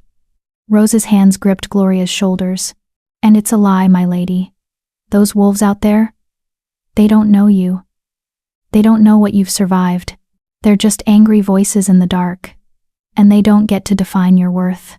Tears burned behind Gloria's eyes. What if they're right, though? What if I'm not strong enough for this? What if accepting Blake's offer was selfish, putting Rita in danger just because I wanted safety? You wanted your daughter to live. Rosa's voice gentled. That's not selfish. That's love. And His Majesty knows that. The council knows that. Anyone who matters knows that. A scream from outside made them both jump. Then more screams. Shouting. The clash of steel on steel. What's happening? Gloria whispered. Rosa ran to the window. The palace guards. They're pushing the crowd back. And His Majesty, oh my lady, His Majesty is magnificent. Despite herself, Gloria joined Rosa at the window. From this height, she could see the palace gates, the crowd pressed against them, and Blake standing on the walls above them, tall and commanding, his voice carrying across the chaos, though Gloria couldn't make out the words. The crowd was quieting. Whatever Blake was saying, it was working. The angry chanting died down to murmurs, then to silence. Blake spoke for several more minutes, then gestured sharply. The guards began dispersing the crowd firmly but without violence. Within an hour, the gates were clear, the torches extinguished, the protesters gone. Blake appeared at the Queen's wing an hour after that, looking exhausted but triumphant. What did you say to them? Gloria asked immediately. Blake collapsed into one of the chairs by the fireplace, running a hand through his disheveled hair. The truth. That you're my chosen mate. That Rita is my legal heir. That anyone who questions that is questioning my judgment as their king. His jaw tightened. And I may have mentioned that Fernando Dickey was the one who organized the protest, and that anyone who wants to align themselves with a wolf who uses innocent people as political pawns should reconsider their loyalties. Did it work? For now. Blake looked up at her, and the vulnerability in his eyes made her chest ache. But Gloria, this is only going to get worse. The hearing is in 2 days. Fernando and Louis are going to throw everything they have at us. They're going to dig up every mistake you've ever made, every moment of weakness, every reason why you're supposedly unfit to be queen. I know. Gloria moved to sit beside him. Rita still sleeping peacefully in her arms. And I'm terrified. But Blake? She waited until he met her eyes. I'm not running. I'm not giving up. They want me to break? They want me to prove I'm too weak for this crown? Then I'll show them exactly how strong I am. Blake's expression transformed into something that looked like awe. He reached out and cupped her face, his thumb tracing her cheekbone. You're extraordinary. Do you know that? I'm terrified and exhausted and completely out of my depth, Gloria replied. But I'm still here, still fighting. That has to count for something. It counts for everything. Blake leaned forward and kissed her soft and reverent and full of a tenderness that made her want to cry. When he pulled back, his forehead rested against hers. 2 more days. We just have to survive 2 more days. And then this nightmare is over. Gloria wanted to believe him. Wanted to trust that the hearing would end in their favor, that Louis would slink back to Silvermoon defeated, that Fernando's schemes would collapse. But she'd learned the hard way that hope was dangerous. And she couldn't shake the feeling that the worst was yet to come. The morning of the hearing dawned gray and cold, with clouds hanging low over the palace like a funeral shroud.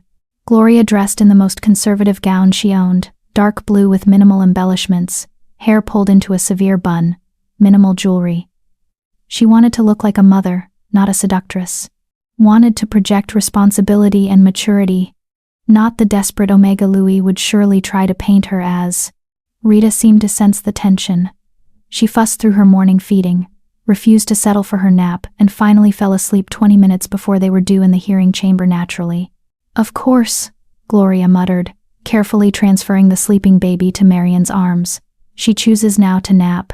I'll bring her down if she wakes," Marian promised. "You go. His Majesty is waiting." Blake met Gloria in the corridor outside the hearing chamber, and the sight of him made her breath catch. He was dressed formally black and silver, his crown gleaming in the torchlight, every inch the powerful king. But his eyes were soft when they landed on her, and the smile he gave her was genuine. "Ready?" he asked, offering his arm. "No," Gloria admitted. "But let's do this anyway." The hearing chamber was smaller than the throne room, but no less impressive, circular, with a domed ceiling painted with scenes of justice and law.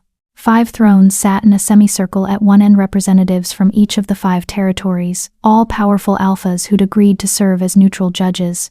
Blake's throne was elevated slightly above the others, a reminder that while he'd accepted neutral oversight, he was still the Alpha King. Louis and Bethany sat on one side of the chamber, with their legal advisor, a thin, sharp-faced wolf named Jeffrey Forbes, who Gloria recognized from the Silver Moon Pack. On the other side sat Blake's legal team, led by Christopher Hodge. And at the back, watching with barely concealed satisfaction, sat Fernando Dickey, the lead judge, Alpha Robert Madden from the Western Territories, an elderly wolf with kind eyes and a reputation for fairness, called the hearing to order.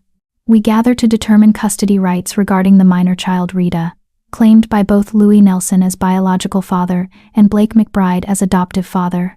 Both parties will present evidence and testimony. We will deliberate and deliver our verdict." His gaze swept the room. "Let it be known that this chamber is bound by truth magic.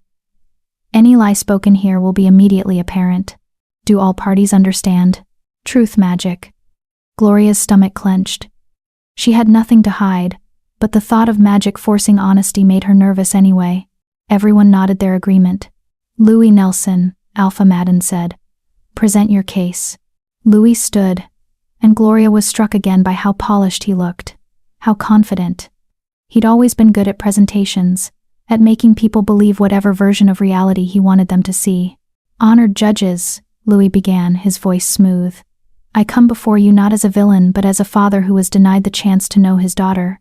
When Gloria became pregnant, I was young and foolish. I made mistakes. I admit that freely. But I never intended to abandon my child.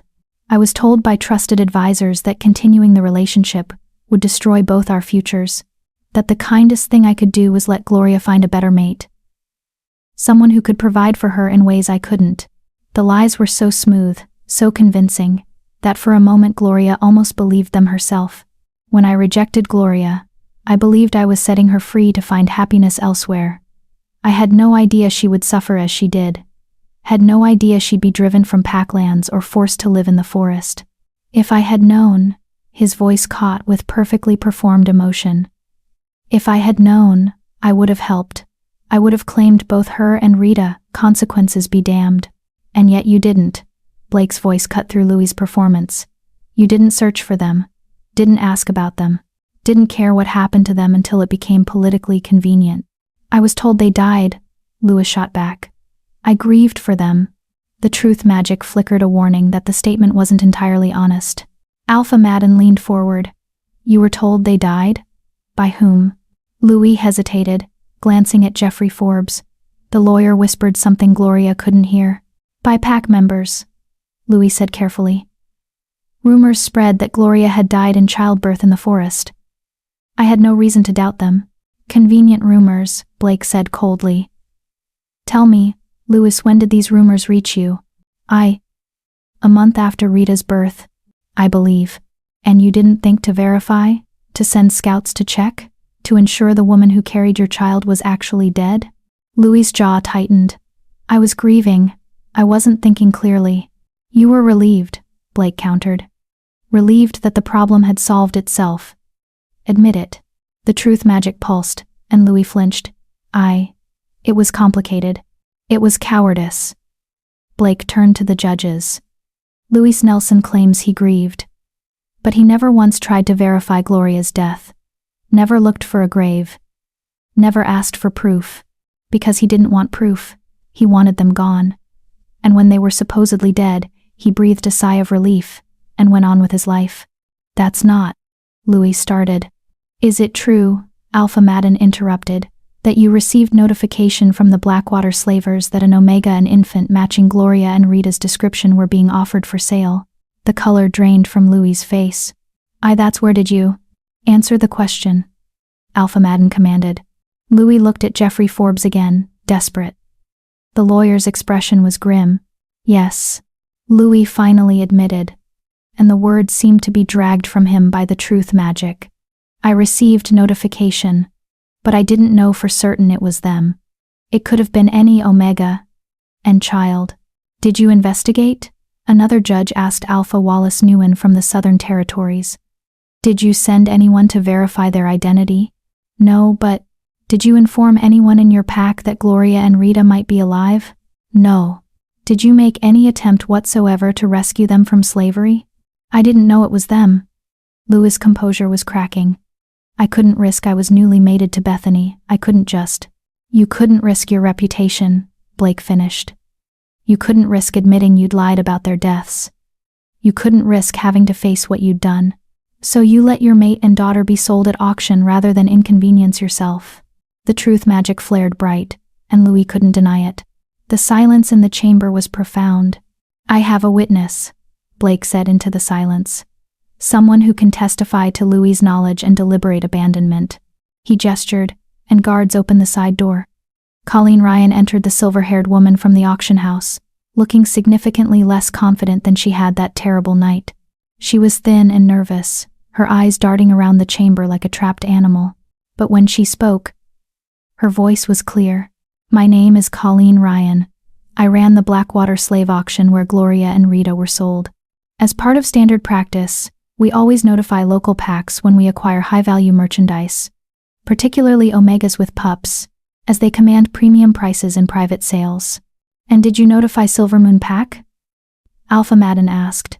Yes. We sent a detailed description young Omega, recently rejected, with 3-month-old female infant. We included Gloria's name and pack of origin. We received a response within 2 days. From whom?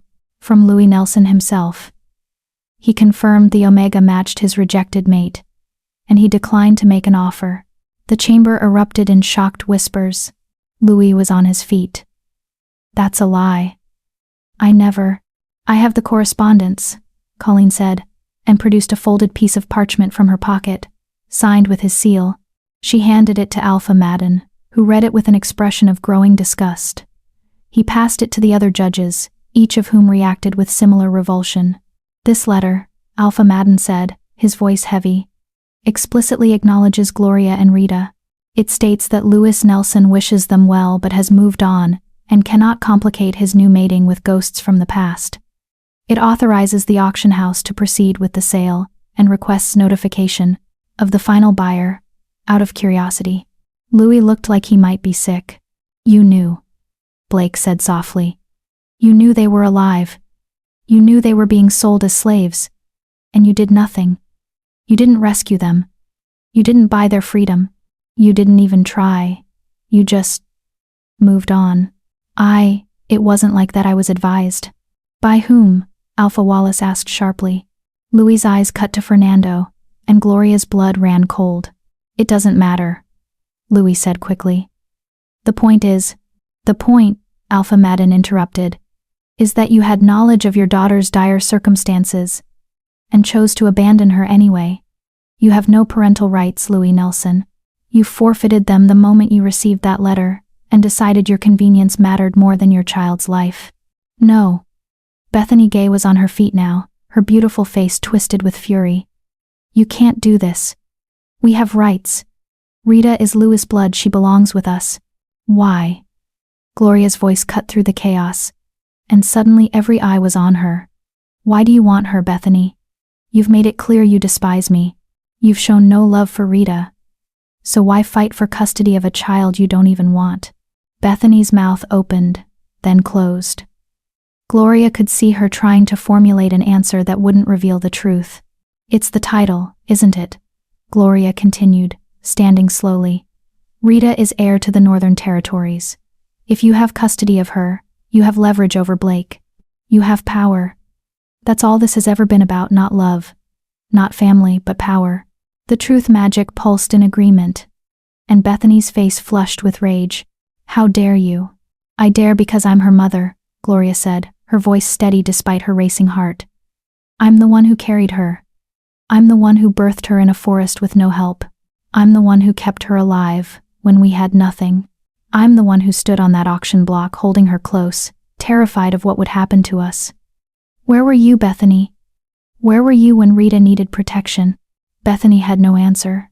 Gloria turned to the judges. Louis Nelson had his chance to be a father. He chose his reputation over his daughter. He chose comfort over courage. He doesn't get a second chance now that being Rita's father comes with benefits. My daughter deserves better. She deserves a father who chose her, who looked at her and saw worth, not a political problem. She deserves Blake. The silence that followed was electric. Finally, Alpha Madden spoke. The judges will deliberate. All parties will remain here. They filed into an antechamber, leaving the room in tense silence. Gloria sank into her chair, suddenly exhausted. Blake's hand found hers, squeezing gently. That was perfect, he murmured. You were perfect. I just told the truth, Gloria whispered. I'm tired of lies. The judges returned within 15 minutes, a surprisingly quick deliberation. Alpha Madden's expression was grave. We have reached our verdict, Louis Nelson. Your claim to parental rights is denied. You knowingly abandoned your daughter in life-threatening circumstances. You prioritized your own comfort over her welfare. Under PAC law, such abandonment constitutes permanent forfeiture of parental rights. Louis's face crumpled.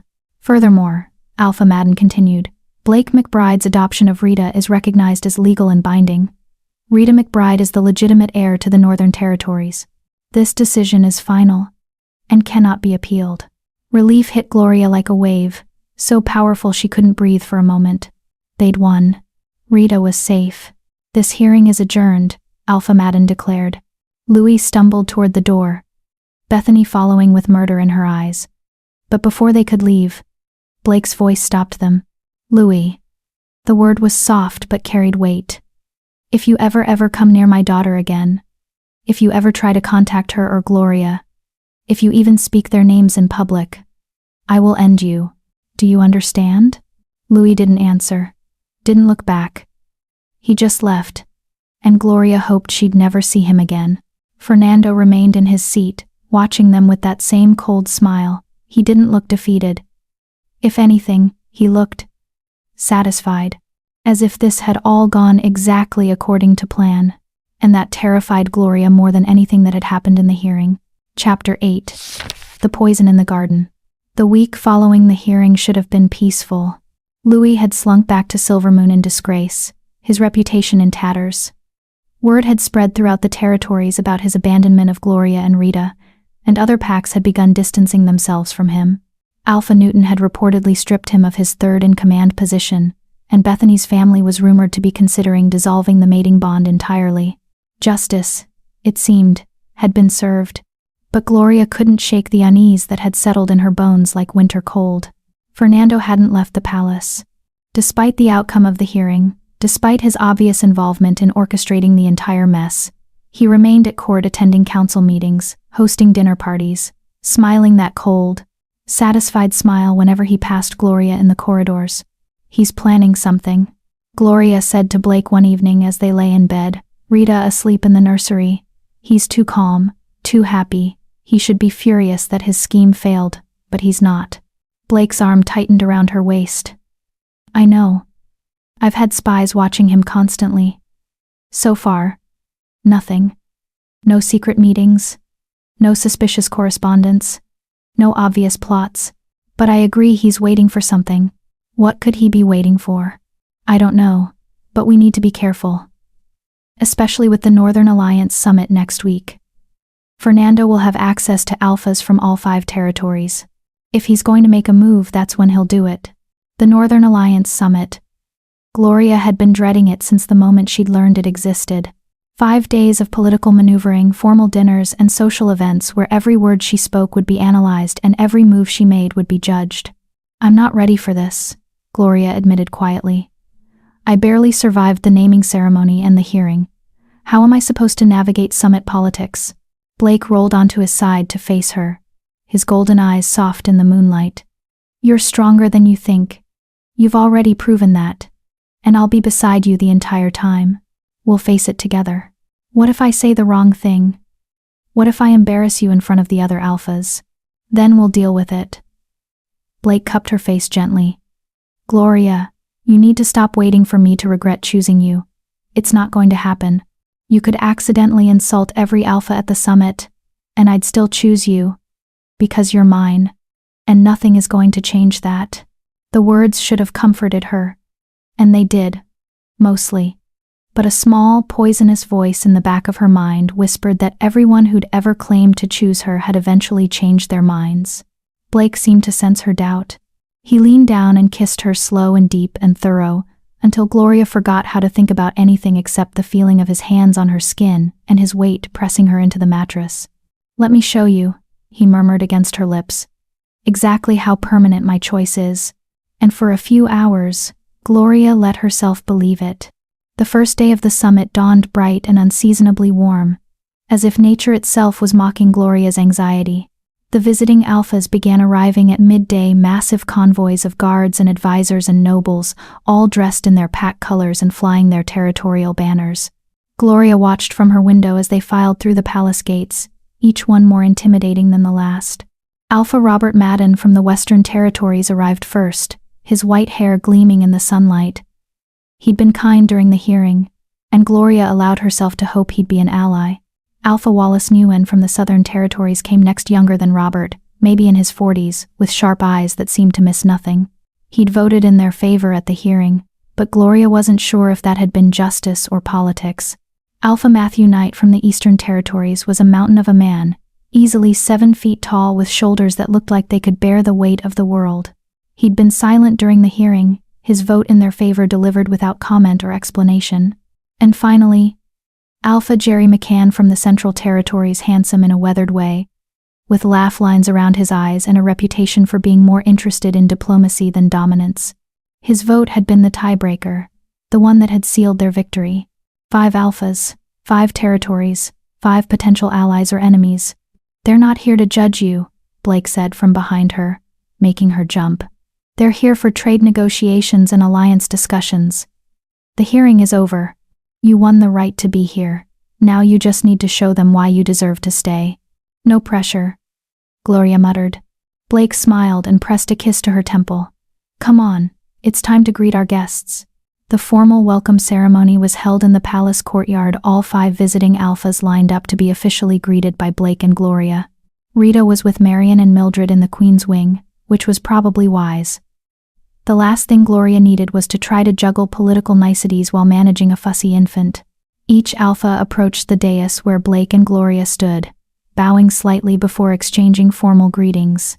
It was all very ritualistic and formal, and Gloria's cheeks ached from holding her diplomatic smile in place. Your Majesties, Alpha Robert said, when his turn came. It's a pleasure to see you both looking well. And may I say, Queen Gloria, your defense of your daughter at the hearing was one of the finest displays of maternal strength I've witnessed in my 60 years. You should be very proud. The compliment was so unexpected and genuine that Gloria felt tears prick her eyes. Thank you, Alpha Robert. That means more than you know. The other alphas offered similar pleasantries, though some felt more sincere than others. Alpha Matthew's greeting was brief and gruff, but his eyes held something that might have been respect. Alpha Jerry was charming and warm, making Gloria laugh despite her nerves.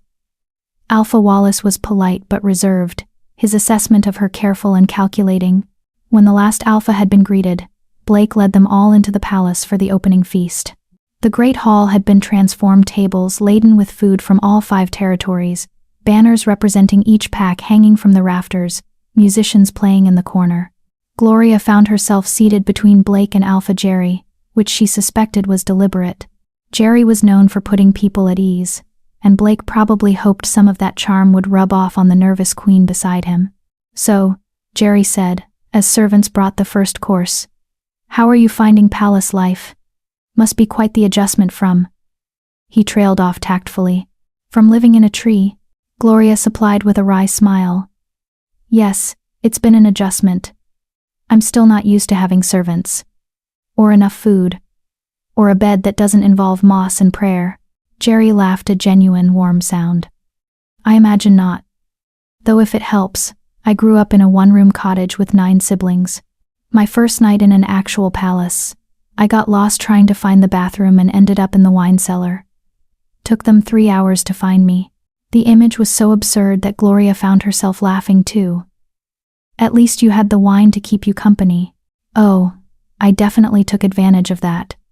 Jerry's eyes twinkled. Showed up to my first official meeting absolutely sloshed. It was very diplomatic. They talked through dinner easy, comfortable conversation that made Gloria forget she was supposed to be intimidated. Jerry had a gift for storytelling, and he regaled her with tales of political disasters and summit mishaps that made the whole event feel less terrifying. By the time dessert arrived, Gloria had almost relaxed. That's when Fernando struck. He stood from his seat at one of the lower tables, wine glass in hand, his voice carrying across the hall. A toast to our esteemed guests, and to the Northern Territory's newest acquisition. The word hung in the air like poison. Blake's hand clenched around his fork. Fernando. I mean, no disrespect, of course. Fernando continued, his smile sharp. I merely wish to celebrate how far Queen Gloria has come. From slave to queen in mere weeks. It's quite the fairy tale, isn't it? The hall had gone silent. Every eye was on Gloria, watching to see how she'd respond to the thinly veiled insult.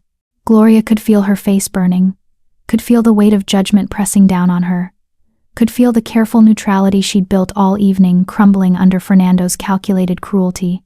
But then she felt Blake's hand cover hers under the table, felt his steady presence beside her, felt the echo of every battle she'd fought to get here. She stood slowly, meeting Fernando's cold eyes across the hall. You're right, she said, her voice clear and steady. It is quite the fairy tale, the kind where the villain thinks he's clever, but he's actually just predictable. The kind where the happy ending comes not because the princess was rescued, but because she refused to stay down. She lifted her own wine glass. So here's my toast to survivors who become queens, to bastard children who become princesses, and to cowards who hide behind politics because they're too weak to fight fair. She drank, never breaking eye contact with Fernando. The hall erupted in applause led, surprisingly, by Alpha Jerry, whose grin was wide and approving. The other alphas joined in, and even some of Blake's nobles who'd been skeptical of Gloria were clapping. Fernando's expression was murderous, but he sat down, his attempt to humiliate her backfiring spectacularly. Blake's hand found hers under the table again, squeezing hard. That, he murmured, was magnificent. Gloria's hands were shaking, but she'd done it. She'd faced down Fernando in front of the entire summit, and she'd won. The rest of the evening passed in a blur of congratulations and admiring glances. By the time Blake and Gloria finally escaped to their chambers, Gloria was exhausted but exhilarated. I can't believe I did that, she said, collapsing onto the bed while Blake checked on Rita in the nursery. I can't believe I actually stood up to Fernando in front of everyone.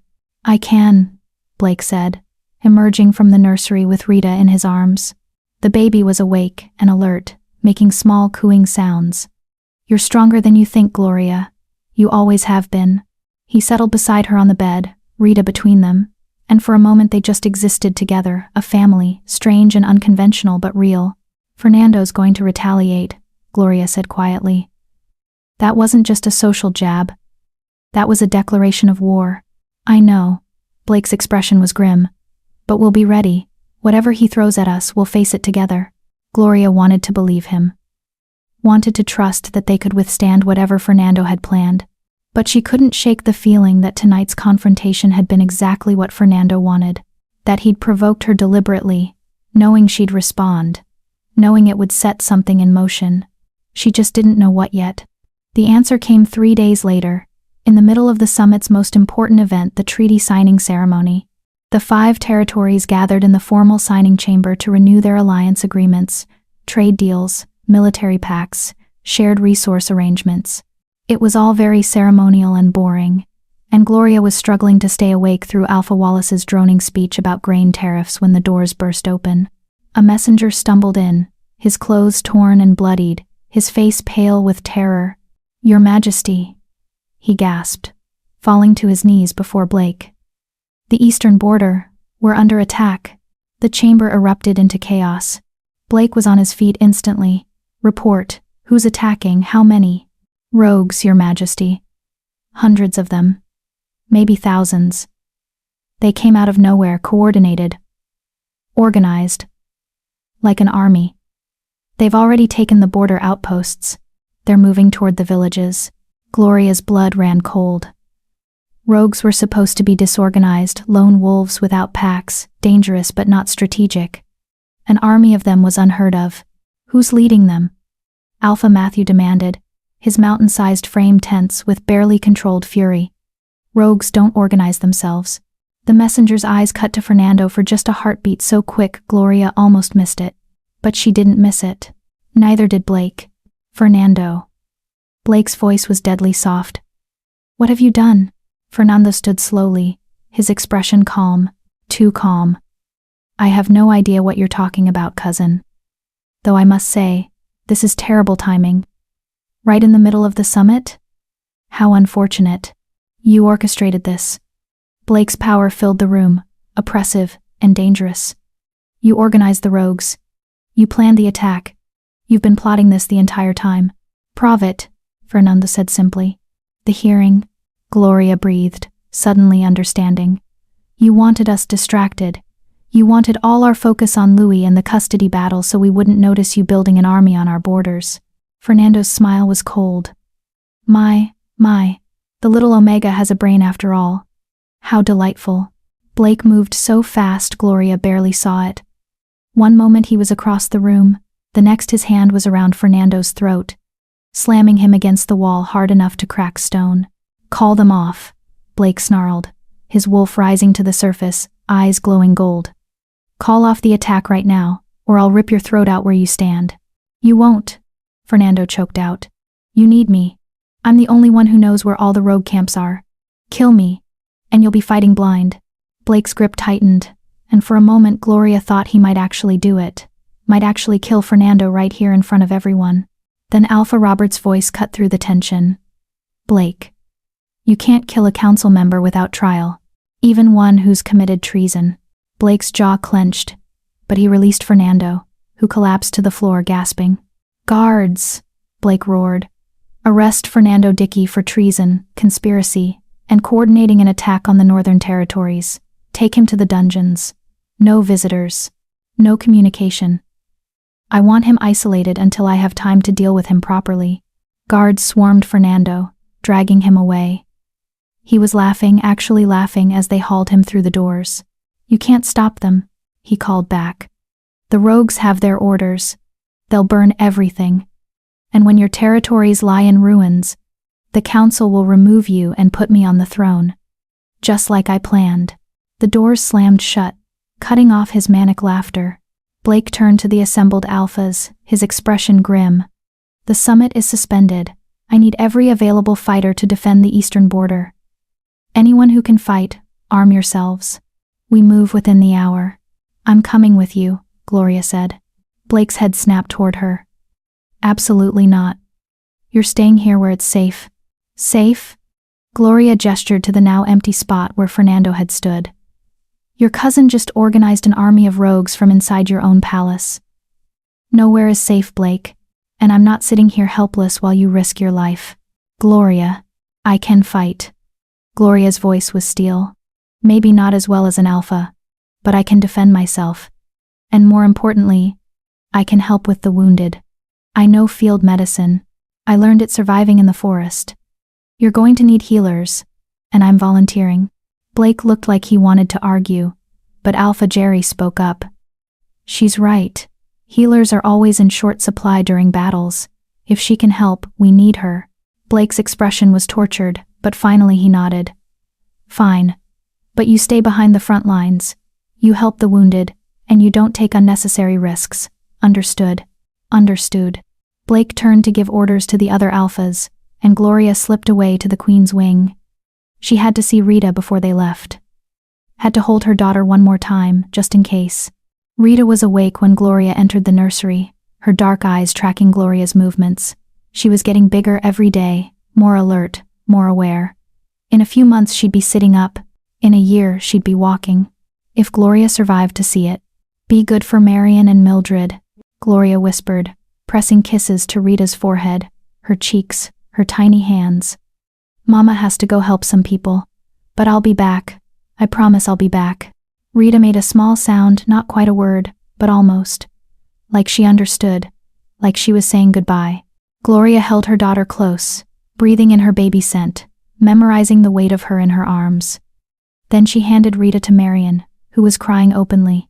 Keep her safe, Gloria said. No matter what happens, keep her safe. I will, my lady. I swear it. Gloria changed quickly into riding clothes, practical pants and a sturdy shirt, boots made for rough terrain. She grabbed a bag and filled it with medical supplies from the palace stores, bandages, salves, needles and thread for stitching wounds. She was ready for war. Blake was waiting in the courtyard with an army of wolves, hundreds of them, all armed and ready to fight. When he saw Gloria, his expression flickered between pride and terror. Stay close to me, he said, helping her onto a horse. And Gloria? If things go badly, if it looks like we're going to lose, you run. You get back here, you get Rita, and you run as far and as fast as you can. Promise me, Blake, promise me. His eyes were desperate. I can't fight if I'm worried about you. I need to know that if the worst happens, you'll save yourself and our daughter. Gloria's throat was tight. I promise. It was a lie, and they both knew it. If Blake fell, Gloria wouldn't run. She'd fight until her last breath. But he needed to hear it, so she gave him the words. The army rode out as the sun was setting, heading east toward the border, where rogues were reportedly burning villages and slaughtering innocents. And Gloria rode beside her mate, ready to face whatever hell awaited them. Because that's what love was, not the fairy tale version where the princess stayed safe in her tower. The real version. Where you charged into battle together, even if it killed you. Chapter 9. The battle for home. The smell hit them first, smoke and blood and death. Thick enough to choke on. They crested the hill overlooking the eastern border just as the sun disappeared below the horizon, and Gloria's stomach turned at the sight spread before them. 3 villages were burning, flames painting the darkening sky in shades of orange and red. Bodies littered the ground, wolves and humans alike, cut down as they'd tried to flee. And surrounding the carnage were the rogues. Hundreds of them. Maybe more. They moved like a pack despite having no pack bonds. Coordinated, organized, deadly. At their center stood a massive wolf in human form. Easily Alpha Matthew's size, with scars covering every visible inch of skin and eyes that gleamed with madness. That's their leader, Blake said grimly. Stanley Shoemaker, former beta of the Southern Territories. He was exiled 15 years ago for murdering his entire family. I thought he was dead. Fernando found him, Alpha Wallace said from Blake's other side, his expression dark. Gave him purpose, promised him territory if he helped overthrow you. He's not getting my territory, Blake growled. He's getting a grave. Blake raised his hand, and the army behind them fell silent. Every eye was on their Alpha King, waiting for orders. We divide into 3 groups, Blake commanded, his voice carrying across the assembled wolves. Alpha Jerry, take your fighters and protect the northern flank. Don't let any rogues escape to raid the inner villages. Alpha Matthew, southern flank, same orders. Alpha Robert and Alpha Wallace, you're with me. We hit them head on, draw their main force while the flanks squeeze them into a kill box. And the healers? Alpha Robert asked, glancing at Gloria. They stay back with a guard unit, Blake said firmly. Once we engage, the wounded will retreat to the healing station. Gloria. He turned to her, his golden eyes, intense. You save everyone you can. But if rogues break through the lines and head for the healing station, you run. Don't try to fight them, just run. Understood? Gloria nodded, even though her hands were shaking.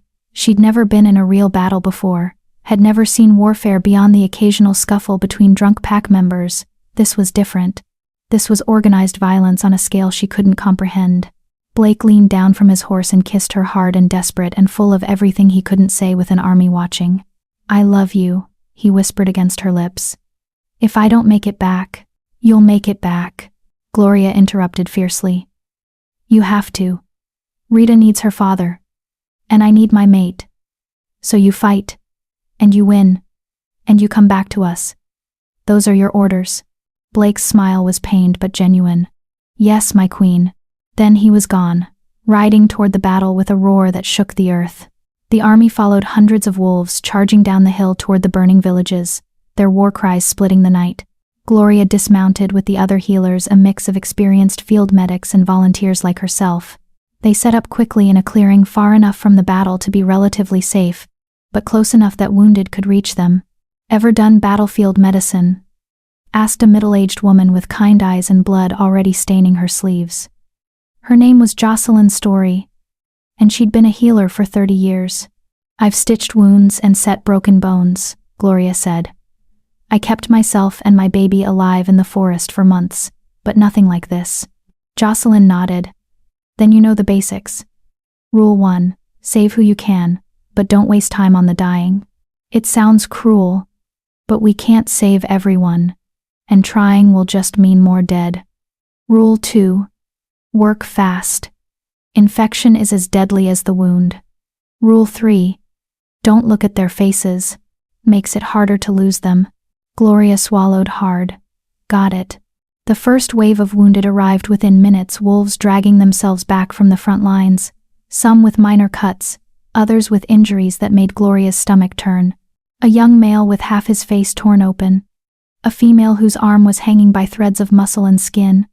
A teenage wolf whose screams suggested internal damage Gloria didn't have the skills to fix.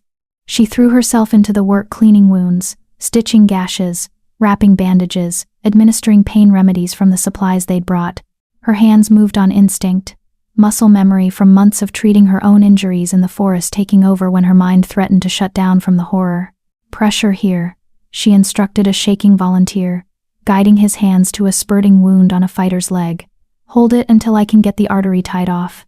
She worked through patient after patient, losing track of time. The screams of the dying mixed with the sounds of battle, the clash of steel, the snarls of wolves in combat, the crackling of fire consuming what was left of the villages. A massive boom shook the ground, and Gloria looked up to see one of the buildings collapse, sending sparks and ash into the night sky. How's it going out there? She asked, one of the guards assigned to protect the healing station, a grizzled veteran named Rudy Newton who'd served in Blake's army for decades. Hard to tell, Rudy admitted, his eyes scanning the darkness. His Majesty's holding the center, but the rogues keep coming. It's like they don't care about dying. They just keep charging. That didn't sound good. Gloria returned to her work, but she couldn't shake the growing dread in her gut. Where was Blake? Was he safe? Was he... Healers. The shout came from the darkness, and 3 wolves staggered into the clearing carrying a 4th between them. Gloria's heart stopped. It was Alpha Jerry, and he was covered in blood. What happened? Jocelyn demanded, already rushing over. Ambush. One of the wolves gasped. Stanley had a second force hidden in the ruins. They came out of nowhere. Alpha Jerry took a blade to the chest, protecting his unit. Gloria and Jocelyn worked together, cutting away Jerry's armor to reveal a wound that made Gloria's hands shake. It was deep, dangerously deep, and bleeding too fast. I need to cauterize it, Jocelyn said grimly. Hold him down. Jerry's eyes found Gloria's, and despite his pain, he managed a weak smile. Not quite the diplomatic summit, I imagined. Don't talk, Gloria ordered, gripping his hand. Save your strength. Jocelyn heated a blade in the fire and pressed it to the wound. Jerry's scream tore through the clearing, his body arching against the wolves holding him down.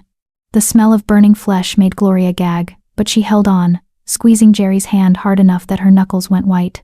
When it was done, Jerry passed out from the pain, and Jocelyn sat back with a heavy sigh. Will he live? Gloria asked. If infection doesn't set in, if he rests, if Jocelyn's voice caught. There are a lot of ifs in battlefield medicine. They moved Jerry to a protected area and returned to the steady stream of wounded. Gloria lost count of how many wolves she treated, dozens, maybe hundreds. Her hands were stained red, her clothes soaked through with blood that wasn't hers, and still they kept coming. A young wolf barely 20 grabbed her wrist as she tried to stitch a gash on his shoulder. "The king," he gasped. "Have you seen the king?" "No," Gloria said, her chest tight with fear. "Why? What happened?" "He and Stanley, they're fighting, one-on-one, in the center of the battlefield. It's brutal." Gloria's hands froze. Blake was fighting the rogue leader. Alone. "I have to go," she told Jocelyn. "Absolutely not," Jocelyn said sharply. "You're needed here. Blake needs me more." Gloria was already moving, grabbing a knife from the supplies, her heart pounding. "Gloria," Jocelyn called after her. "You'll get yourself killed." But Gloria was already running toward the battlefield, toward the sounds of combat, toward Blake. She found them in what used to be the village square, two massive wolves circling each other, both bloodied, both showing signs of exhaustion. Blake's coat was matted with blood, and he favored his left side like something was broken. Stanley looked worse, deep gashes across his chest. One eye swollen shut, but he was smiling. "You're weak," Stanley taunted, his voice carrying across the square. "Soft. You care too much about your people, your precious reforms, your pathetic mate and her bastard pup. That weakness will be your end." Blake's response was a snarl and a lunge. They collided with the force of avalanches, teeth and claws tearing, blood flying. Gloria watched in horror as Stanley's jaws closed around Blake's shoulder, tearing deep. Blake roared in pain but didn't back down, his claws raking across Stanley's throat. Stanley released him and backed up, blood pouring from the wound in his neck. But he was still standing, still fighting. "You can't win," Stanley laughed, the sound wet and horrible. "Fernando promised me when you fall, I get the Northern Territories, I get to build my own pack, I get power." Fernando lied, Blake growled. "He was always going to kill you once you'd served your purpose. You're a tool. Disposable." Stanley's expression flickered, doubt creeping in. "No," he promised. "He promised you'd die in this battle," a new voice said. Fernando emerged from the shadows at the edge of the square, somehow free of his restraints, a crossbow in his hands. "You're too unstable to rule, Stanley. Too mad. I needed you to weaken Blake, to destroy his army. But I never intended to let you survive." He raised the crossbow, and Gloria realized with horror that it was pointed at Blake, not Stanley. "Blake," she screamed. Everything happened at once. Blake spun toward Fernando just as the crossbow bolt flew. Stanley lunged at Fernando, roaring betrayal. And Gloria, stupid, reckless Gloria, threw herself forward, her body moving before her brain could catch up. The bolt meant for Blake's heart hit her shoulder instead. Pain exploded through her body, white-hot and all-consuming. She hit the ground hard, blood already soaking through her shirt, the bolt buried deep. "Gloria." Blake's roar was inhuman. He shifted fully into his wolf form, massive and midnight black, easily twice Stanley's size, and launched himself at Fernando with murderous intent. Fernando tried to run, but Blake was faster. His jaws closed around Fernando's leg, and Fernando's scream split the night. Blake dragged him back into the square, shaking him like a rag doll before throwing him against the remains of a stone wall hard enough that Gloria heard bones crack. Stanley tried to take advantage of Blake's distraction, lunging for his exposed back. But Blake was ready. He spun and caught Stanley by the throat, his jaws crushing down until something vital gave way. Stanley's eyes went wide with shock, then empty. The rogue leader crumpled to the ground, dead before he hit the earth. Blake shifted back to human form, and was at Gloria's side in seconds, his hands pressing against her wound even though she could see he was barely standing himself. "Gloria, stay with me," he commanded. And his voice was shaking. "Don't you dare leave me. Don't you dare." "Rita," Gloria gasped, the pain making it hard to breathe. "Promise me, Rita. You're going to tell her yourself," Blake said fiercely. "You're going to live. You're going to watch her grow up. You're going to be here." "Blake, that's an order." Blake's eyes were wild, desperate. "You don't get to die saving me. That's not how this works. I'm supposed to protect you, not the other way around." Gloria tried to smile, but it came out as more of a grimace. "Someone should tell you. Mates protect each other." Her vision was going dark at the edges. She could hear shouting, feel hands on her body, sense movement. But it all felt distant, like she was underwater. The last thing she saw before the darkness took her was Blake's face, terrified and furious, and full of a love so fierce it hurt to look at. Then nothing. Gloria woke to pain and the smell of herbs. She was in a bed soft and familiar, and her shoulder felt like someone had set it on fire. When she tried to move, agony lanced through her entire body, and a whimper escaped her lips before she could stop it. "Easy," a gentle voice said. Jocelyn's face appeared above her, smiling with obvious relief. "You're in the palace infirmary. You've been out for 2 days. Don't try to move, that bolt went deep. Missed your lung by less than an inch. 2 days." Gloria's mind struggled to process that. "Blake?" she croaked. "Is he?" "He's fine. Exhausted, battered, half mad with worry, but fine. He's been here almost constantly, only leaving when I threatened to sedate him." Jocelyn's expression softened. "He loves you very much, you know. I don't think I've ever seen an alpha so terrified." "Rita?" "Safe and well.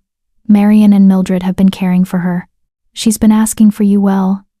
Not asking exactly since she can't talk, but making it very clear she's displeased with your absence." Relief made Gloria's eyes burn. "The battle?" Jocelyn's expression darkened. "We won. Barely. Once Stanley fell and Fernando was captured. The rogues scattered. Most were killed or captured. Some escaped into the wilderness. Blake's army is hunting them down." She paused. "We lost 87 fighters. Another 100 wounded. It could have been worse, but 87 wolves were dead. 87 families destroyed. Because of Fernando's ambition." "Where is Fernando now?" Gloria asked. "The dungeons. Under constant guard. Blake's planning a formal execution once you're well enough to attend." Jocelyn's smile was grim. "He wanted you there to see justice done." The door burst open, and Blake strode in looking like he'd been through several wars and lost most of them. His shoulder was bandaged, he was limping slightly, and his face was gaunt with exhaustion. But his eyes lit up when they landed on Gloria. "You're awake," he breathed, crossing to her bed in 3 strides. "Thank the moon, you're awake." His hands were shaking as they cupped her face, and Gloria realized he was crying silent tears tracking down his cheeks. "I thought I lost you," he whispered. "When that bolt hit you, when you fell, Gloria, I thought I lost you." "I'm okay," Gloria said, even though her shoulder screamed protest at the lie. "I'm here, I'm not going anywhere." Blake pressed his forehead to hers, his breath coming in ragged gasps. "You jumped in front of a crossbow bolt. You could have died. You should have died. What were you thinking?" "I was thinking I'd rather die than watch you get hurt," Gloria said simply. "I was thinking that's what mates do, they protect each other. Even when it's stupid. Even when it's reckless. Because the alternative, living in a world without you, is worse than any wound." Blake's sob was raw and broken. He climbed carefully onto the bed beside her, mindful of her injury, and pulled her as close as he dared. They lay like that for a long time, just breathing together, reassuring themselves that they were both alive. "I love you," Blake said finally. "I should have said it before the battle, should have made sure you knew, but I'm saying it now. I love you, Gloria. Not as a political arrangement. Not as a convenient solution. I love you." Gloria's heart felt too big for her chest. "I love you too. I think I have for a while now. I was just too scared to admit it." "No more fear," Blake murmured. "No more holding back. We almost lost everything. I'm not wasting any more time pretending this is anything less than what it is: real, permanent.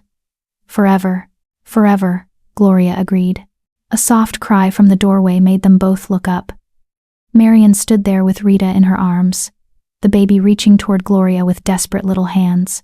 "Someone's been very unhappy without her mama," Marion said, smiling through tears.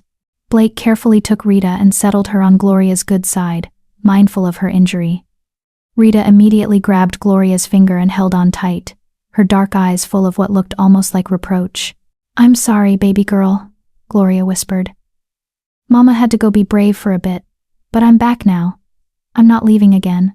Blake's arm came around both of them, and they sat like that, a family, battered and bloodied but whole, while Marion and Jocelyn tactfully gave them privacy. "We still have to deal with Fernando," Blake said quietly, "and repair the eastern border, and rebuild the villages, and deal with the political fallout from a council member committing treason. I know, Gloria said, but we'll face it together. All of it. That's what family does. Blake pressed a kiss to her temple. Together. And for the first time since this whole mad journey had begun, Gloria believed they actually could face anything, because they'd already survived the worst. Everything else was just details. Chapter 10. The Dawn of a New Era. 1 week later, Gloria stood in the throne room wearing armor instead of silk. It had been Blake's idea, a symbolic gesture to show the court that their queen was not just decorative, but a warrior who'd bled for her people. The armor was light, designed for ceremony rather than combat, but it gleamed silver in the torchlight, and the weight of it on her shoulders felt right. Rita was with Marion in the queen's wing, safely away from what was about to happen.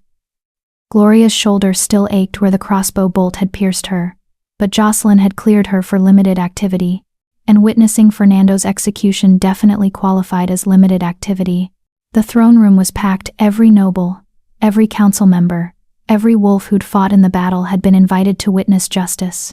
The 5 visiting alphas stood in positions of honor, their faces grim but satisfied.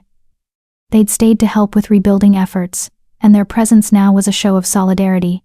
Blake sat on his throne, looking every inch the Alpha King in his formal armor and crown. His expression was carved from stone, but Gloria could see the tension in his jaw, the way his hands gripped the throne's arms. This was his cousin, his family, and despite everything Fernando had done, this couldn't be easy. The doors opened, and guards dragged Fernando into the throne room. He looked terrible, gaunt from a week in the dungeons, his fine clothes replaced by prisoners' rags, chains binding his wrists and ankles. But his eyes were still sharp, still calculating, still looking for an angle even now. Fernando Dickey. Blake's voice rang out, formal and cold. You stand accused of treason, conspiracy to commit murder, orchestrating an attack on the Northern Territories that resulted in 87 deaths, and attempting to assassinate both the Alpha King and Queen. How do you plead? Fernando's laugh was hollow. Does it matter? You've already decided my fate. It matters to me, Blake said. I want to hear you say it. I want you to own what you've done. Fernando's expression twisted into something ugly. Fine. Yes. I organized the rogues. Yes. I planned the attack. Yes. I tried to kill you and your pathetic mate. And you know what? I'd do it all again. Because you don't deserve that throne, Blake. You're weak. You care too much about the wrong things, about omegas. And slaves. And reform. You've made us soft. I've made us civilized, Blake countered. I've made us better than the monsters our fathers were. And you hate that because you're exactly like them, cruel, power-hungry, willing to sacrifice anyone for your own advancement. I'm a realist. Fernando spat. Power is all that matters. Not love, not compassion, not your ridiculous ideals. And history will prove me right. Your reforms will crumble. Your territories will fall. And someone strong will rise from the ashes to rebuild what you destroyed. Then they'll do it without you. Blake stood, his presence filling the room. Fernando Dickey, for your crimes against the crown and the people of the Northern Territories, I sentence you to death. Execution to be carried out immediately by beheading. Do you have any final words? Fernando's eyes found Gloria's across the room, and his smile was cold. You think you've won, little Omega? You think this is your happy ending? He laughed. You're a slave who got lucky. And one day, Blake will realize it. One day, he'll wake up and see you for what you really are. A charity case he felt sorry for. And on that day, when he throws you away just like Lewis did, remember that I predicted it. The words were designed to hurt, designed to plant seeds of doubt that would grow in the quiet moments, in the dark hours when Gloria's insecurities whispered that she wasn't good enough. But Gloria had learned something over the past months. She'd learned that words only had power if you gave them power. And Fernando's opinion? His judgment? His predictions? They meant nothing. You're wrong, Gloria said, her voice clear and steady. Blake won't throw me away. Do you know why? Because he's not like you or Louis or any of the other men who see women as property. He sees me as a person. As an equal. As someone worth choosing. Even when it's hard. Even when it's complicated, even when it would be easier to walk away. She moved to stand beside Blake's throne, and his hand immediately found hers. You tried to destroy us, Gloria continued. You tried to break us apart, to prove we were weak, to show the world that our love was a lie. And you failed. We're still standing. We're still together. We're still here. And you? She smiled. You're about to die, knowing that everything you worked for amounted to nothing. Fernando's expression crumpled, all his arrogance and confidence collapsing into impotent rage.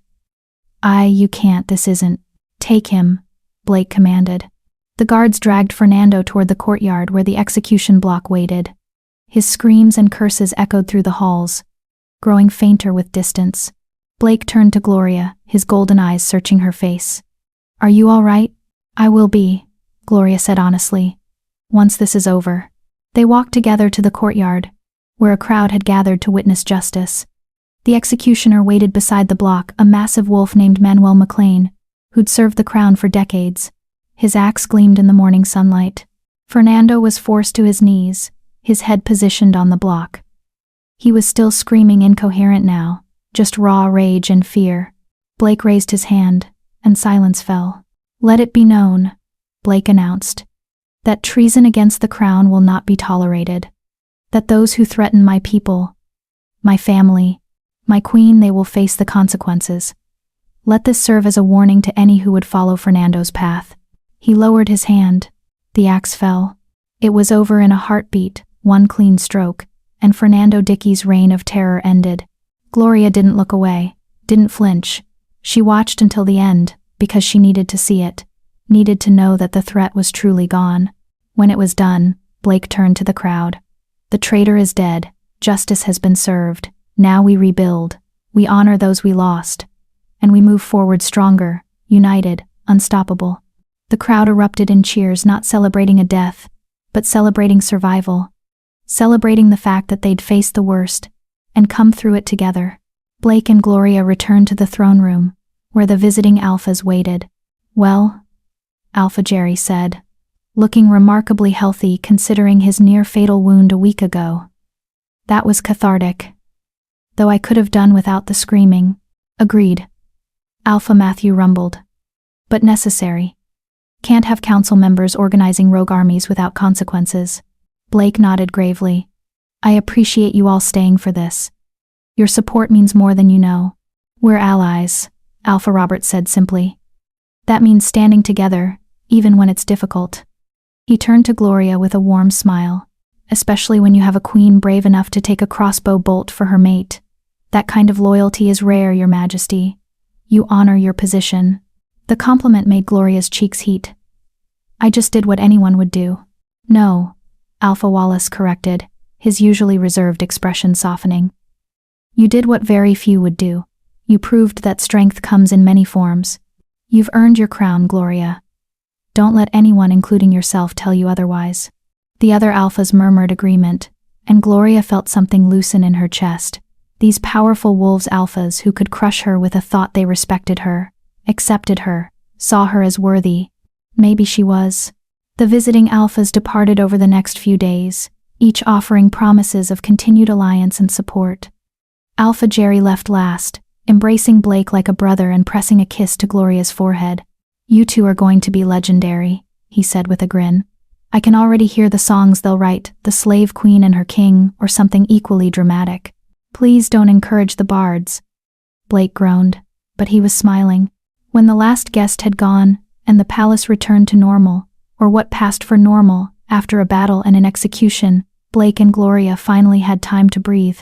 They stood on the balcony of the Queen's wing, watching the sunset paint the sky in shades of gold and crimson. Rita was asleep in her cradle inside, her tiny snores audible through the open door. I've been thinking, Blake said quietly, about what comes next. Gloria's stomach tightened. What do you mean? I mean that I want to make this official. Not the political arrangement we started with, but a real mating bond. A ceremony in front of the entire court, where I claim you as my true mate, and you claim me in return. He turned to face her, taking her hands in his. I want there to be no doubt, not for you, not for me, not for anyone, that this is real, that you're mine and I'm yours, now and forever. Tears burned behind Gloria's eyes. Blake, we're already bonded. The ceremony at the naming was political, Blake interrupted. This would be personal. Just us, choosing each other.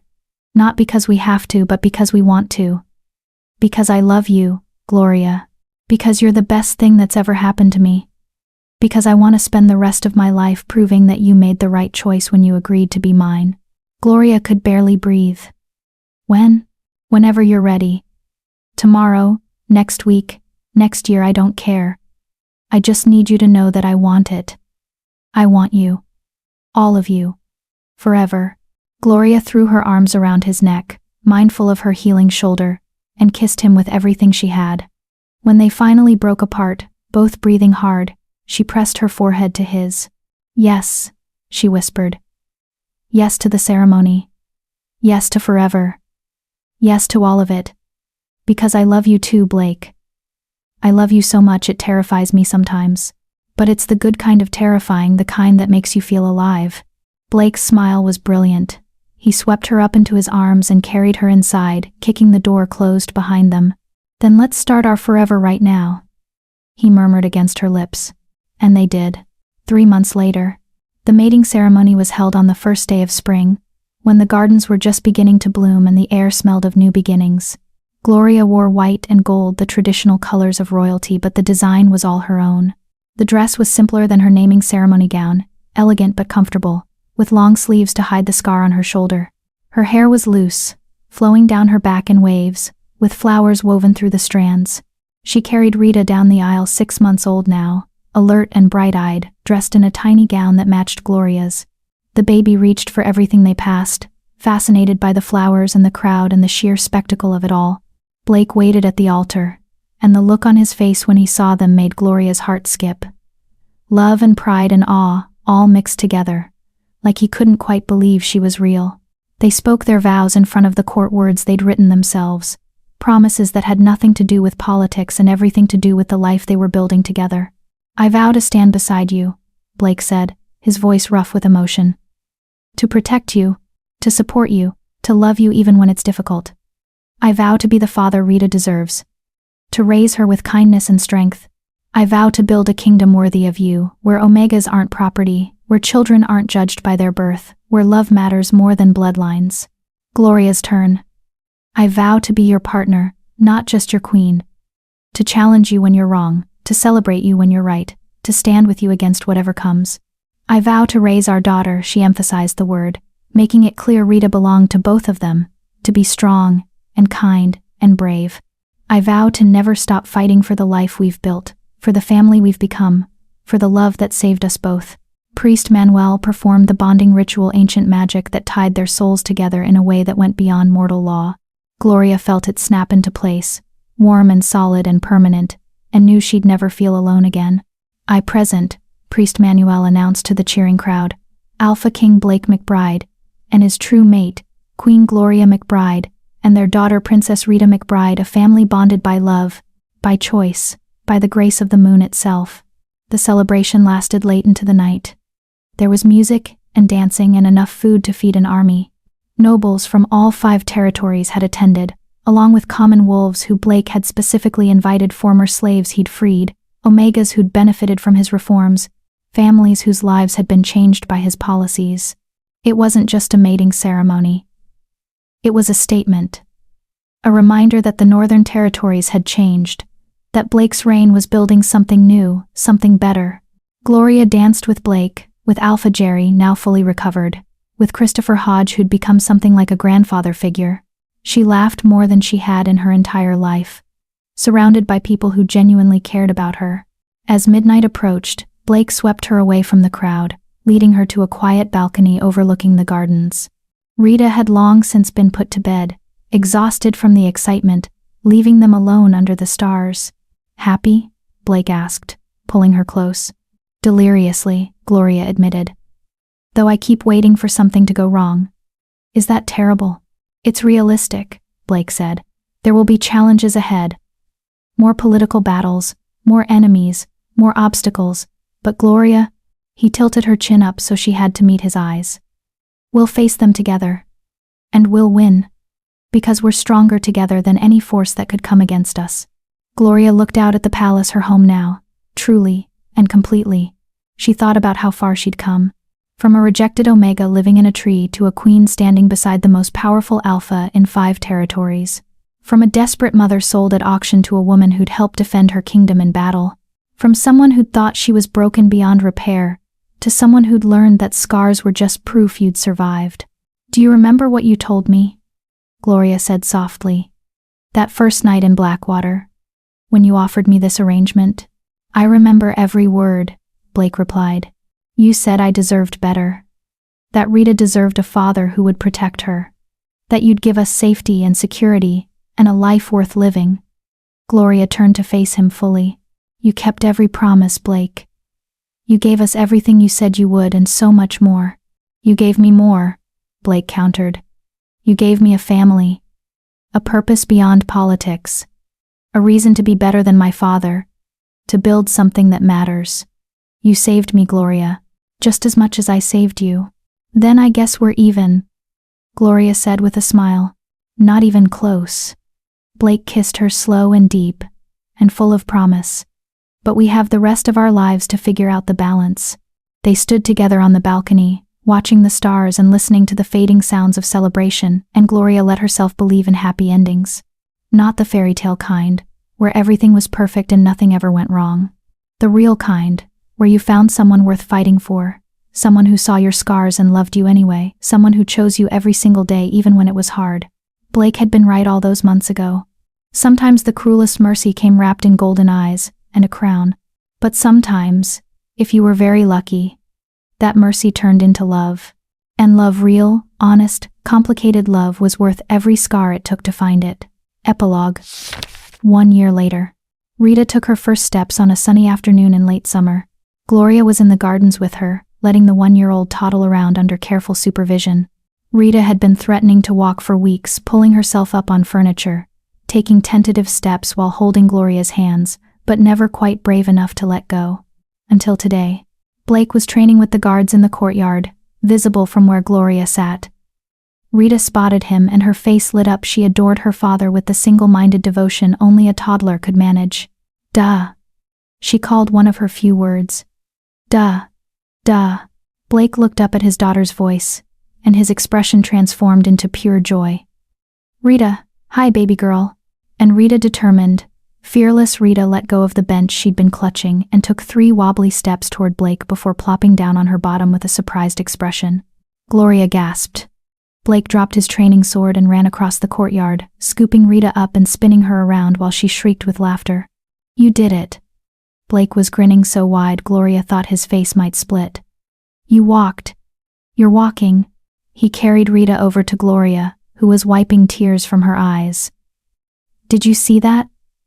Our daughter just took her first steps. I saw, Gloria laughed. She's growing up so fast.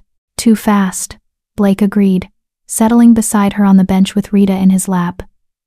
The toddler was already squirming, wanting down to practice her new skill.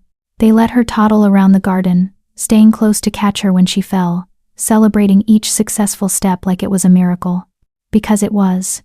A year ago, Gloria had been standing on an auction block, convinced her life was over, convinced she had nothing left to offer the world except her body and her daughter's potential as someone else's property. Now she was a queen, a mate, a mother raising her daughter in safety and love. Now she had a family. What are you thinking about? Blake asked, his arm coming around her waist. How much has changed, Gloria admitted. How different everything is from what I thought my life would be. Better or worse? Gloria watched Rita chase a butterfly, heard her delighted laughter, felt Blake's solid presence beside her. Better, she said simply. So much better than I ever dreamed possible. Blake pressed a kiss to her temple. Good. Because I have news. Something in his tone made Gloria look at him sharply. What kind of news? The good kind, I hope. Blake's expression was nervous. Actually nervous. Which was unusual for him. Dr. Shoemaker confirmed it this morning. You're pregnant, Gloria. About 6 weeks along. The world stopped. Pregnant.